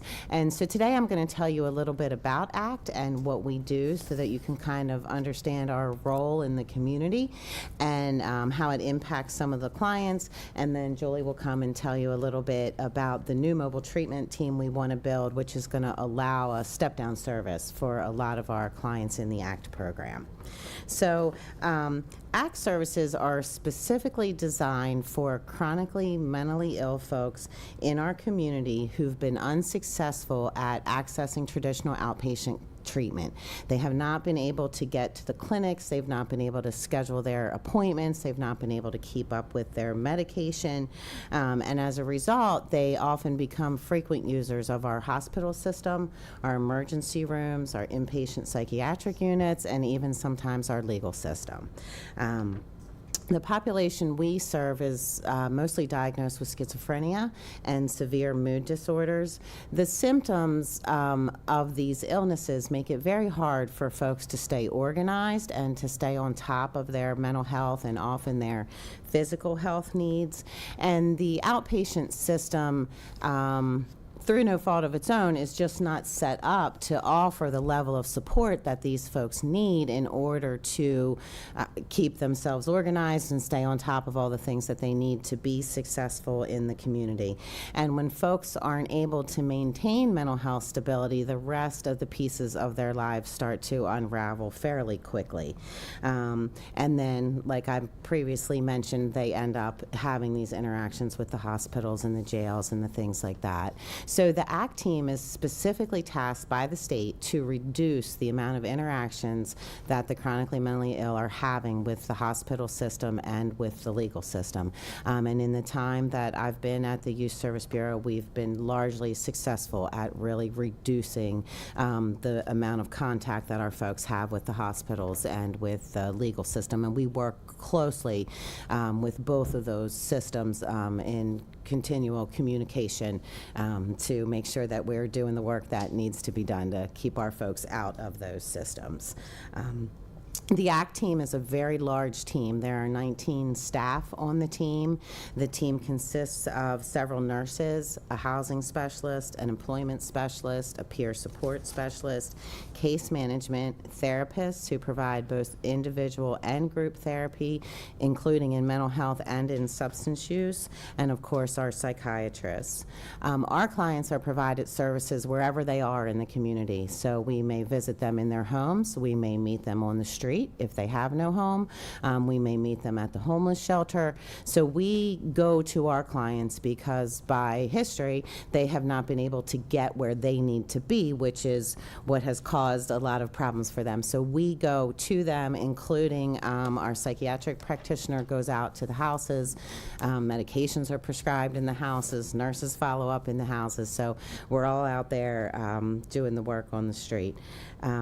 The clients are often in need of a lot of the different services that I mentioned above. So we sort of help them pick and choose which services are a priority for them and get them started with a small group of staffing who can provide them support. Our team meets daily, and every morning we go through 100 people and touch base on them and where they were the day before, how they're doing today, who needs to see them today. And then every 3 months we do a full assessment of every client and reassign staff based on the client needs and how they're going.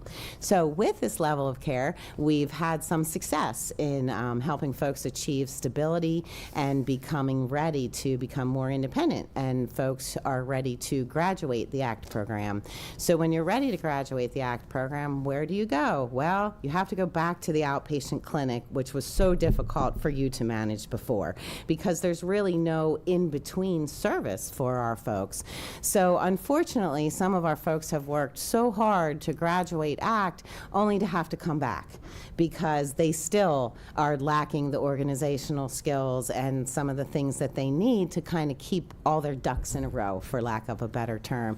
And the pieces start to unravel, and then the clinics are referring them back to us. And this is hard for us, but so hard for the clients who've worked so hard to get where they are, when all they really needed was just a little bit of extra support to keep them stable in the community.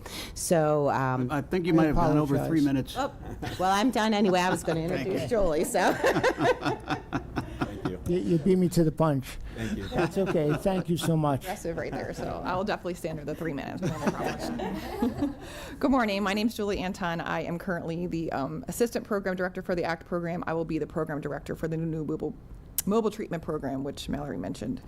So I don't think Sherry mentioned this, but we are currently serving 97 clients. Our max capacity is 100, as allowed by the state. So we're quickly running out of room. So that's kind of why we decided to create this mobile treatment program, to allow us to continue those services within the community. So as Sherry mentioned, we do have some clients who are ready to graduate ACT, but that transition to the outpatient mental health is really intimidating and daunting for these clients.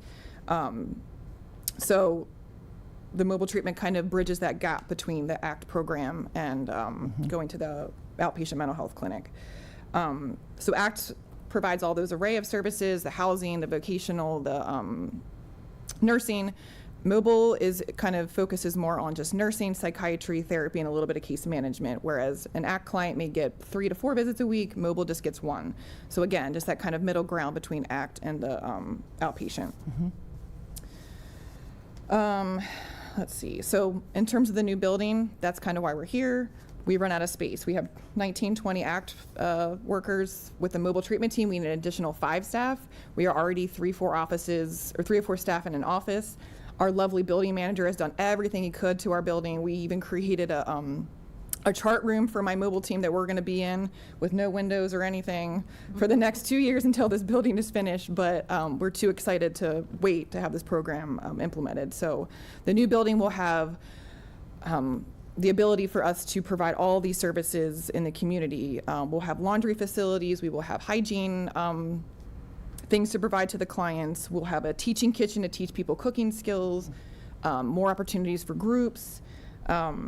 Just a ton of more community services that we can offer. And our whole community-based programs will be in this building. The ACT program, the mobile, Connecting Youth, which Tiffany will talk about.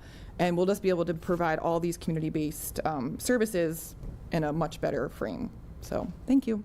No, thank you. I do have a question, though, is you said state, it's 100? Yes. Limited? In the ACT program, the max capacity is 100 clients. We are currently at 97. Is that because of the facility limitations, or is that? No, that's more so just based off the staffing that we have to offer for the clients.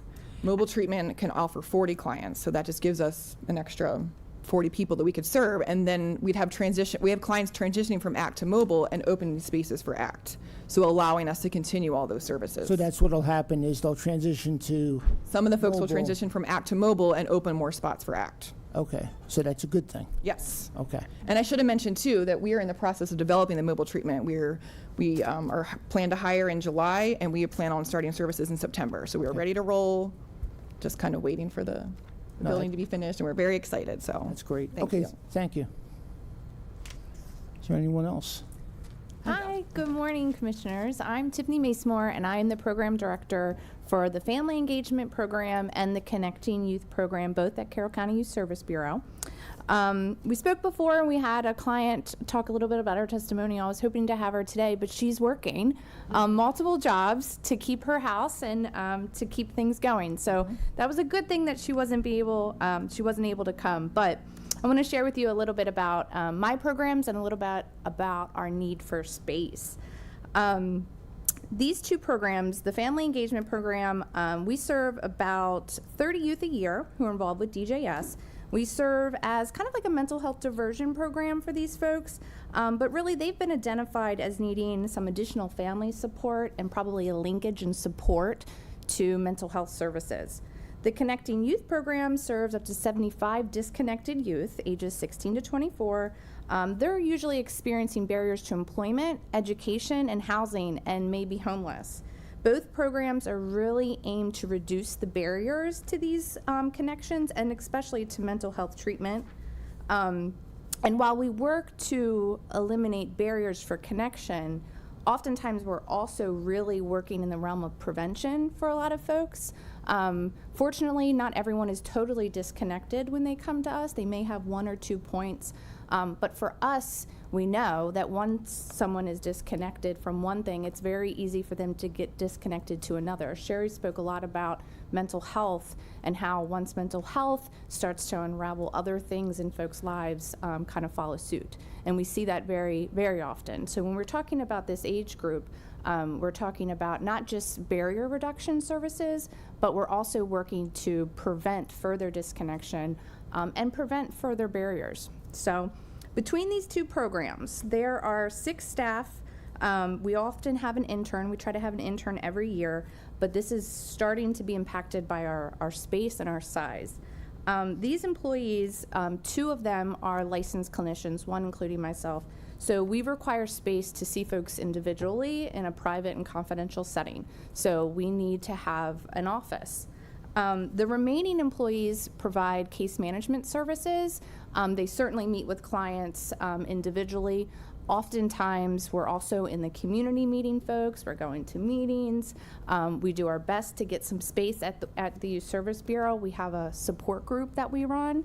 and a clinical treatment group that we run, both have been impacted by the constraints of our space. So we've been having some support groups out in parks and things like that, but it limits who can get there. So we currently have all of our case managers in one office, and we measured it's about 171 square feet. So each staff member has a desk, has, you know, all the things that you need to keep your job up and running. But in addition to that, when we talk about working with this population, just the actual supplies that you need can be overwhelming. Food, you know, hygiene supplies, clothing. Sometimes we have folks that are losing their housing and they might not have a place to go for a month, or there's no end in sight, and they have belongings that they don't want to lose. We're looking to try to store them within our offices. It's 171 square feet. So we are really struggling as space, and we've done everything we can. We recently shifted all of our offices, tried, you know, measuring desks, measuring file cabinets, just to make the best of the space that we have.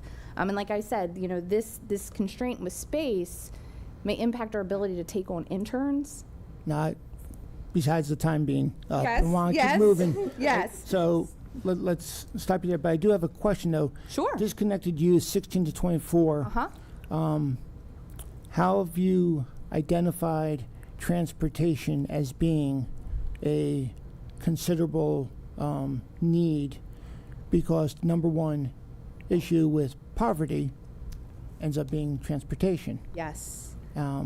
And the reason I'm bringing that up is I'm very close, Celine knows, I'm very close with a nonprofit called Vehicles for Change. Mm-hmm. And they've been wanting to get more engaged in Carroll County for a long time. Yes. And I would love to see Vehicles for Change more engaged in Carroll County. And if there's a targeted population like this may be something we can discuss further. Because I saw Marty yesterday. Okay. He's the executive director of this, so. And I know their program starts at 18 years of age, and someone has to have a job. And they have to have a job. Commitment letter from a future employer. Correct, and the ability to pay insurance. That's the criteria, so. Well, and our program works to help people to be able to do those things. Okay. But one of the things I think that just really stuck out in my mind is we had some funding that we had set aside this year specifically to address transportation needs. Okay.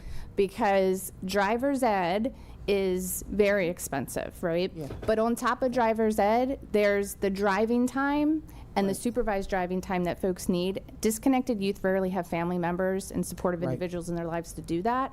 So we have to pay for that.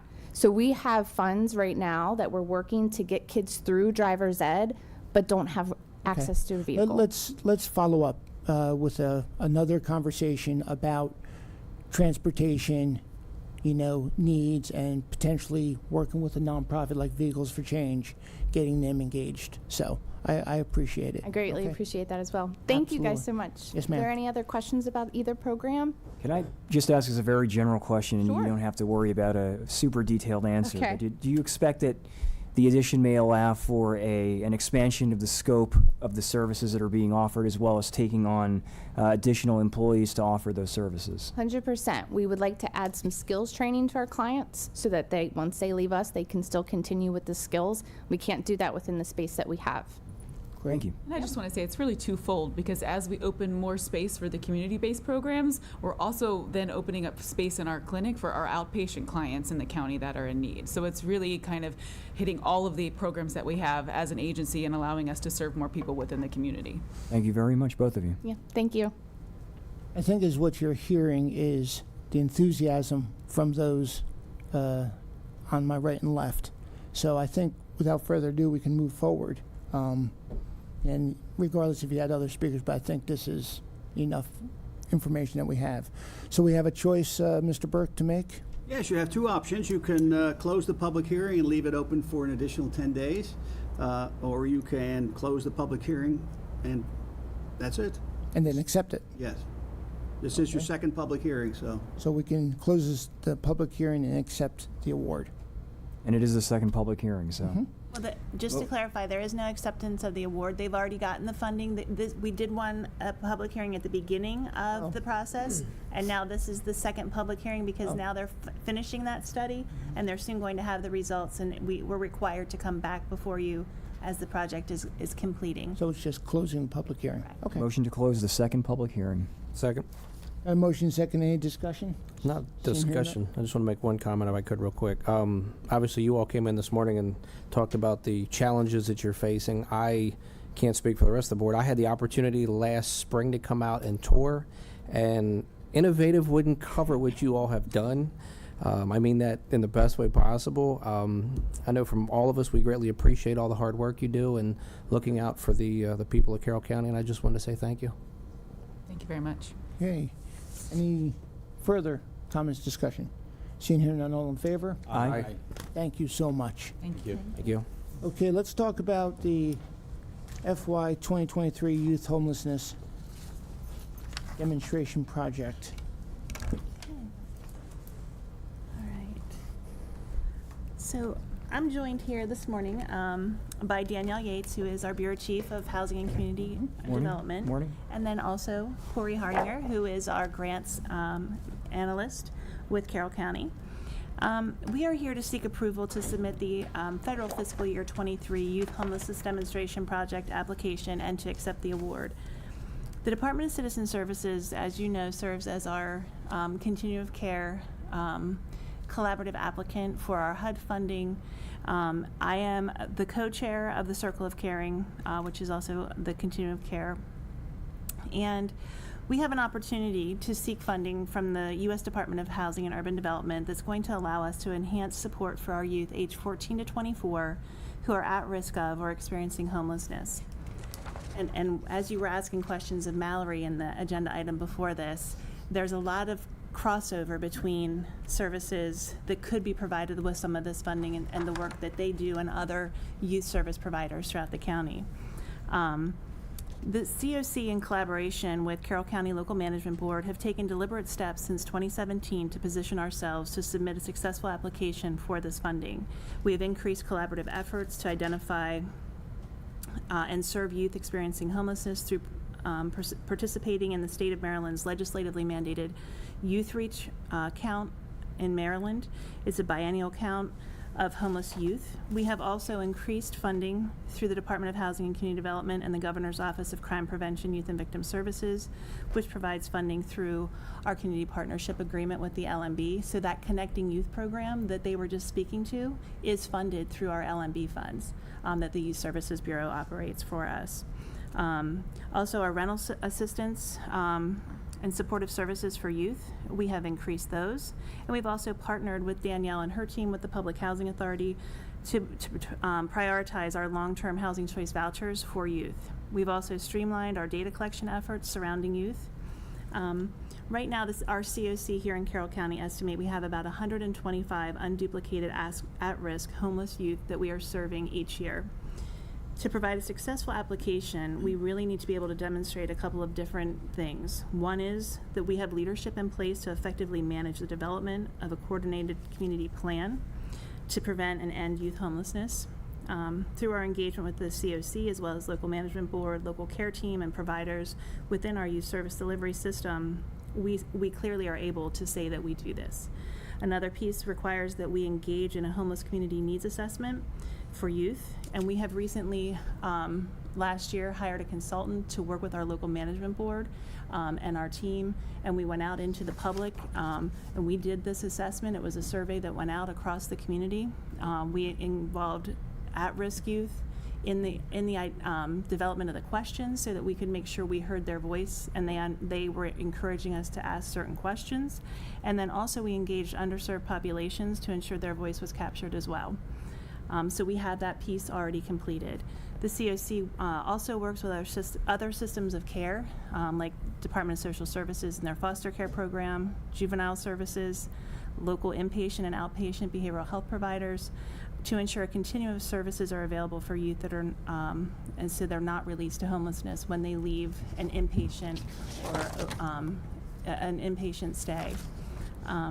We also have to demonstrate that we prioritize authentic youth collaboration, and we do this with our recently developed Youth Action Board. And I am going to turn it over to Corey to talk a little bit about our Youth Action Board that we recently engaged with again. It's always great to be able to talk with youth directly, and I got a chance to do that this past week with Corey. So Before you get started, just for all of us, don't worry about 11 o'clock. We've made the appropriate adjustment, okay? So we can continue. okay, so I'll be brief. It's all good. Back in October, we really decided that it was time to put a youth action board together. We had for years have anecdotal stories of youth experiencing homelessness, and kind of knew where they were, but we didn't really engage with them in a meaningful way that actually provided feedback. So we were able to get a group together, and very quickly they developed a mission and a vision and some structure around the Youth Action Board. They went to 2 conferences. One was a national conference for homeless youth that was held in DC, and one was a local conference in Maryland. They meet approximately once a month, and they are very willing and open to kind of put a face to youth homelessness. And I will say that youth homelessness looks very different from adult homelessness in a lot of instances. Celine and I spoke with a youth on Monday who is goes to school every single day. The youth's parent has a full-time job, and they basically house hop. But she's a wonderful student. Their family has, on the surface, they look like every other family, but they literally don't know where they're going to be night to night, and they're sort of running out of options. And even, they've been connected to services, but at times it's just not enough. So,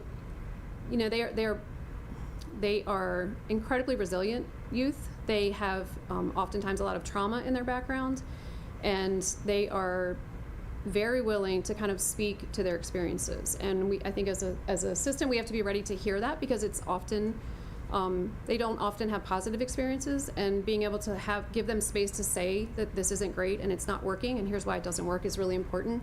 And a big piece of this application is us demonstrating that we are actually incorporating their voice into this, not just writing answers for them or about them, but actually hearing from them. So we're actually going to create as part of the application, we're going to create a video with the youth for them to actually speak to some of the questions in the application, and then that will become part of our application.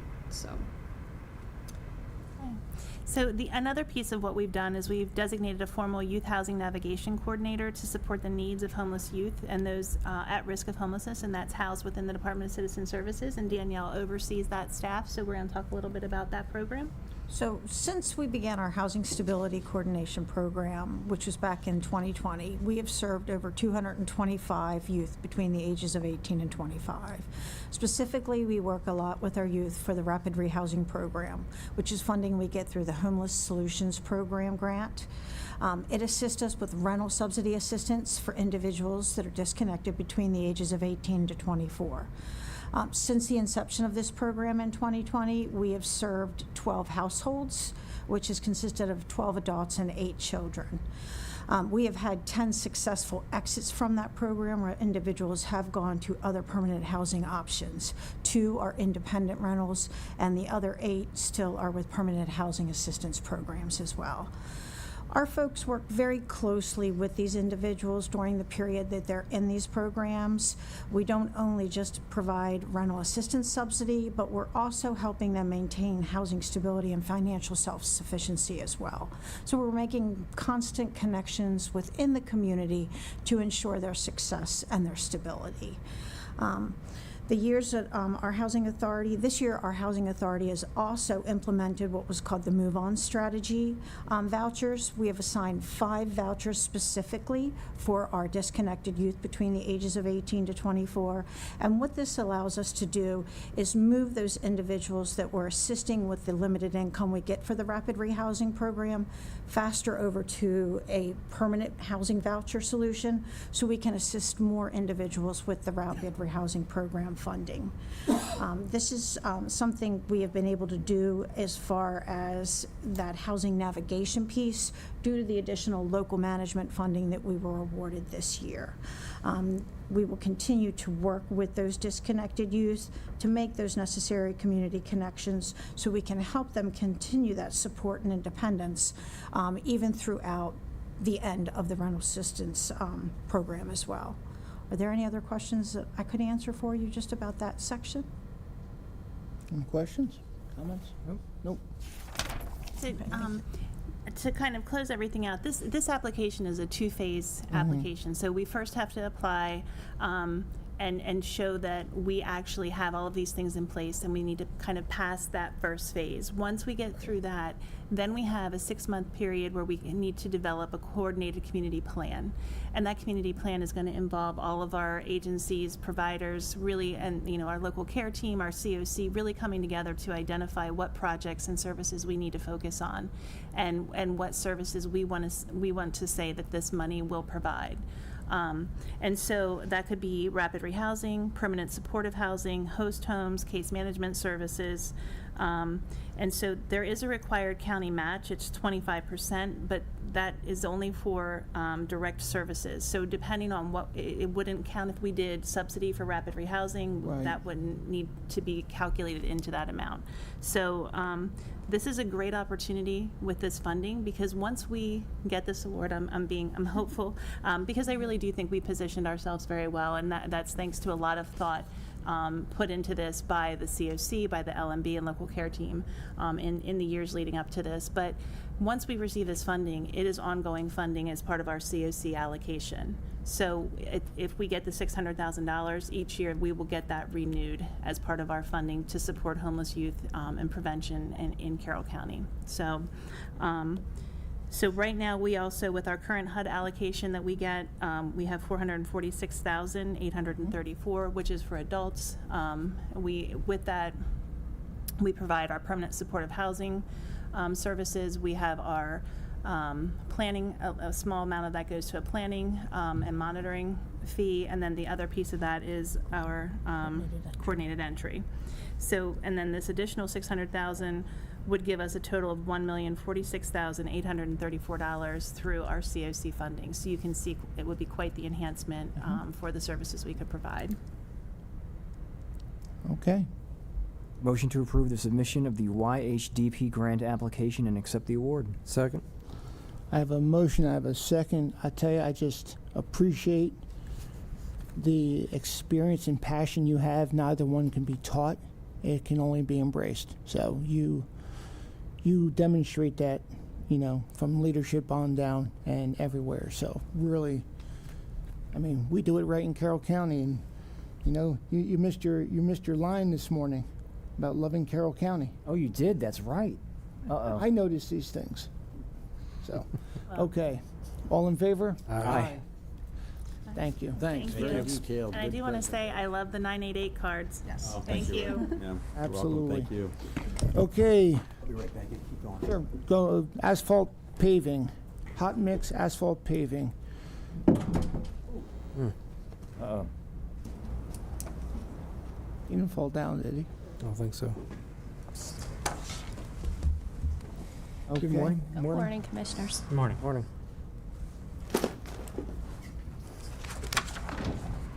The Office of Procurement, in cooperation with the Bureau of Engineering, requests your approval to award a contract for the 2023 Hot Mix Asphalt Paving 1 to C.J. Miller LLC in the amount of $6,107,975. This work consists of paving approximately 26 miles on 24 county roadways. This amount is within the adopted budget. Okay. Good morning. The list of roadways is attached to your briefing paper along with the respective commissioner districts. This work will repair and preserve our aging infrastructure to include full depth reclamation, milling, placement of hot mix base and surface courses, installing new outlets, storm drain pipes. We're going to be adjusting and rebuilding some inlets, shoulder backup, mains to traffic, and other incidental work. The work will include 155 working days, and C.J. Miller has completed similar work, and we hope to get started as soon as the other FY23 contract is substantially complete. Okay. This is districts 1, 2, and 3 getting the love. So, Motion to award the contract for 2023 hot mix asphalt paving 1 to C.J. Miller LLC in the amount of $6,107,975. Second. I got a motion, I got a second. Any discussion? Seeing here none, all in favor? Aye. Aye. Okay, Thank you. 401. Okay, thank you. Let's talk about the Westminster Veterans Memorial sidewalk construction. Morning. Good morning.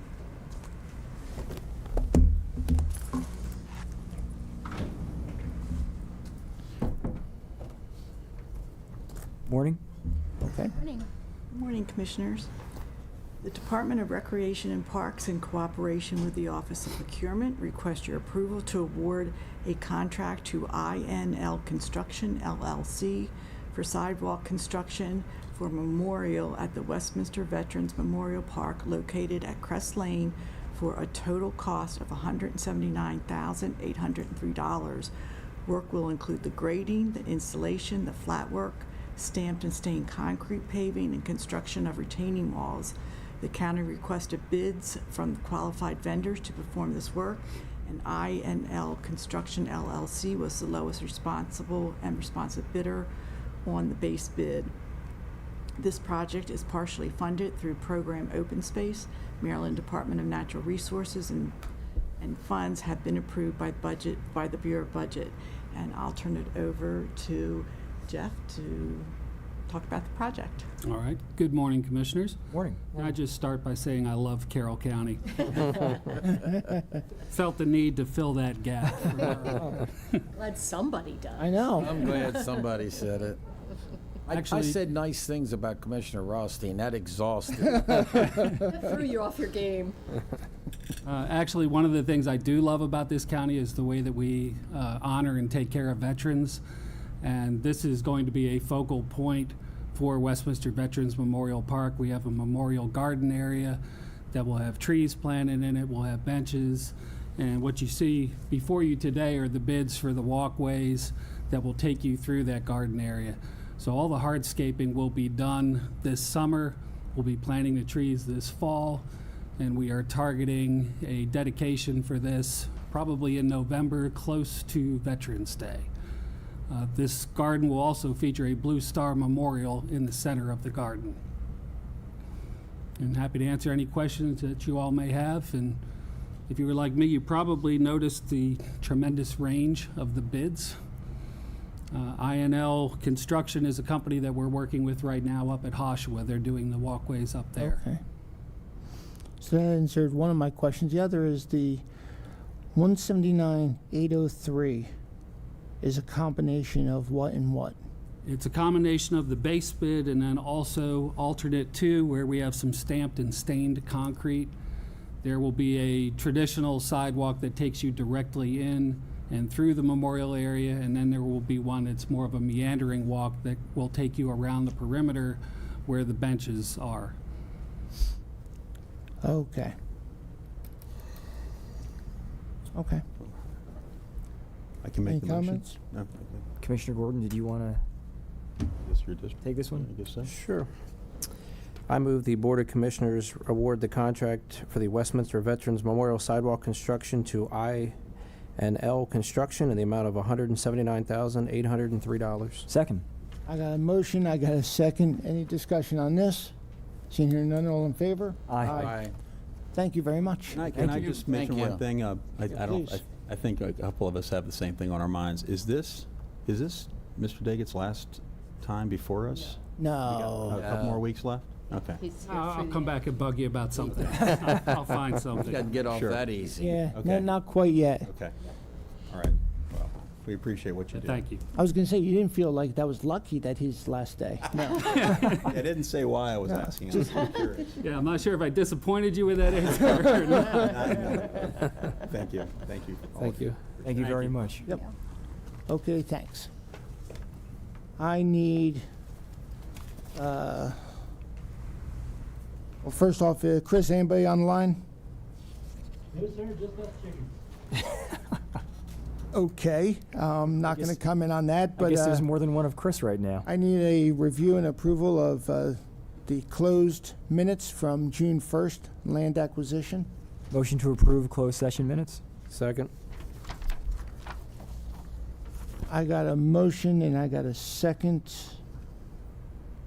Okay. That's what it was. Any discussion on this? Seeing here none, all in favor? Aye.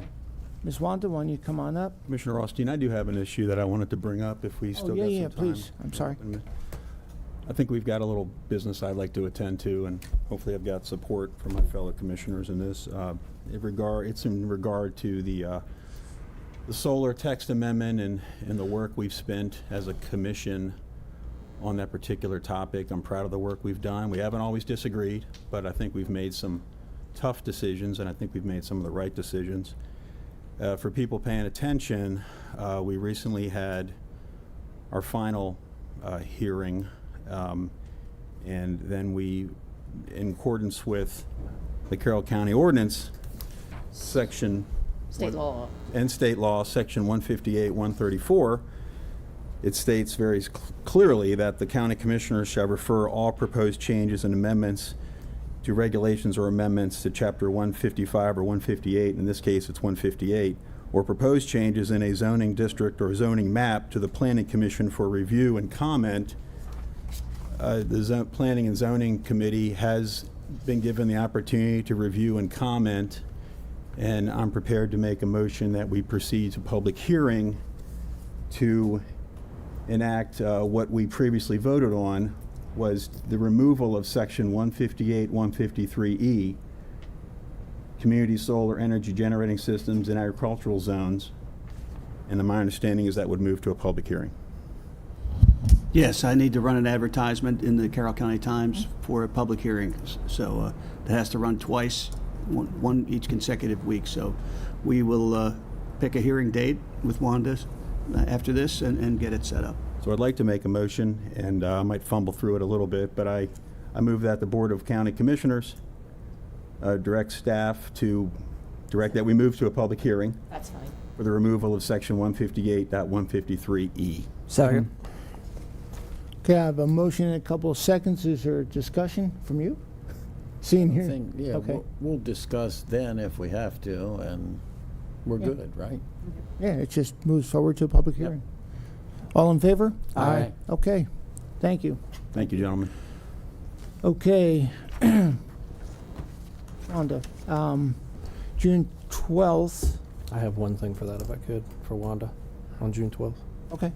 Wanda, we need to add, for me, the Westminster City Council meeting at 7 p.m. on the 12th. Thank you. Sure. Tuesday, June 13th, the Therapeutic Recreation Day. Commissioner Kyler will be at the Farm Museum. Special Olympics Law Enforcement Torch Run Ceremony. Commissioners Gordon, Kyler, Vigliotti, and I will be participating. Just need to get information on it, the details. Then there'll be a joint board and ESAC meeting where all 5 of us will be participating down in the Reagan Room 003. And at 7 p.m. Ag Center board meeting, I'll be participating over at the Carroll County Ag Center.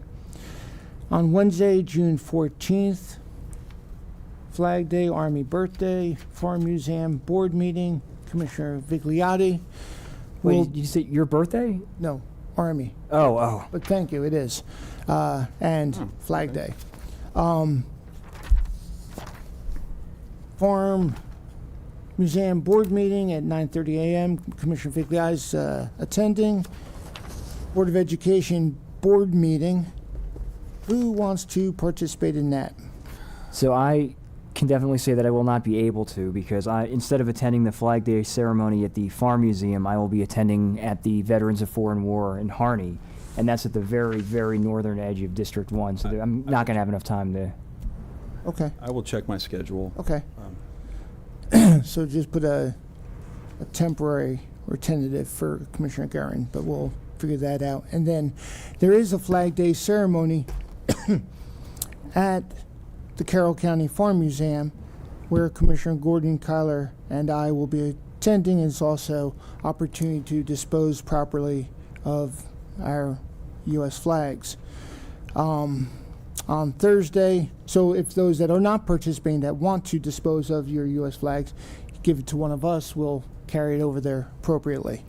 On Thursday, June 15th, we go into open session, and I will be at the Spring Board Retreat, Mako. It's a board meeting.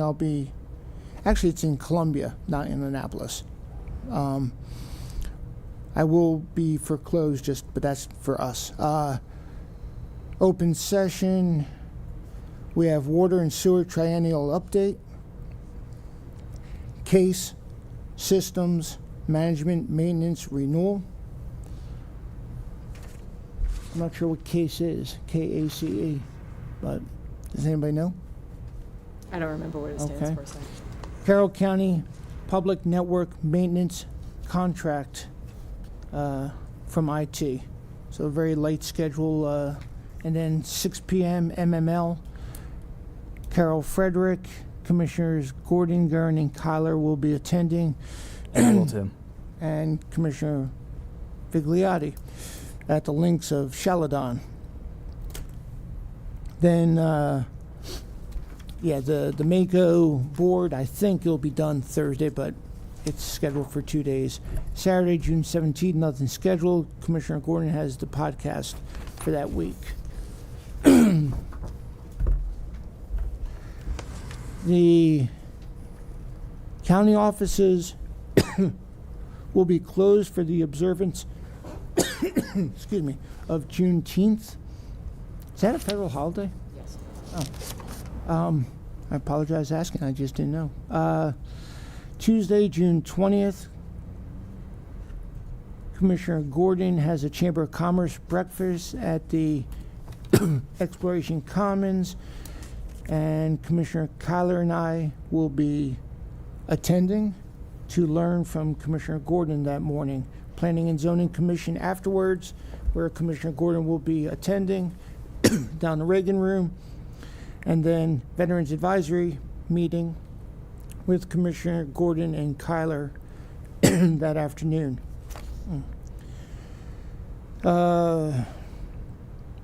The Mako Interim Legislative Committee meeting has been rescheduled. That's not happening that day. It's been rescheduled to June 12th at 11 a.m. July 12th. July 12th. I'm sorry. No, just July making sure. 12th. At 5 p.m., Commissioner Kyler will be attending the Carroll Community College Board of Trustees meeting, and Commissioner Guerin will be participating in the Emergency Services Advisory Council. And I need to check on that because I think that meeting may have been canceled in lieu of our Us having meeting, a or joint us having the meeting. joint meeting. Yeah. So I will get back to Okay. you on that, Ms. Cool. Hill. But I think that meeting is no longer. June 22nd, Thursday, June 22nd, we have, first off, the budget adjustments for fiscal year '23. The Board of Education will be coming in with Superintendent and also John O'Neill and Mr. Burke. We will then go into exercising an option to purchase the John and Kathy Kugel property through Rural Legacy Program. Purchase and installation of one Kohler diesel generator. Actuarial, thank you. It's again, it's those. It's, yeah, you too many can't look syllables. at it and pronounce it all. but- Services. HR will be presenting approval to apply for FY24 Maryland Facade Improvement Program grant. And Ms. Eisenberg will be gone by She'll be gone. She will not be it will be Ms. Lane, I would imagine. Yes. So, and Friday, June 23rd, Family Summerfest at Freedom Park. I will be down in Eldersburg and Sykesville. I'll be participating in that 4:30 p.m. Saturday, nothing scheduled, and Commissioner Guerin has the podcast for that week. Did I do okay there for you, Ms. Wanda? Any other additions, anything else for open admin or agendas? I'm just going to publicly say thank you to Wanda for taking care of us and keeping us on track with everything. I really do appreciate that. Thank you. Thank you. Okay. Got anything there, Mr. Burke? Therefore, if he has nothing, I need a motion to adjourn. Motion to adjourn. Second. I got a motion, I got a second. All in favor? Aye. Aye.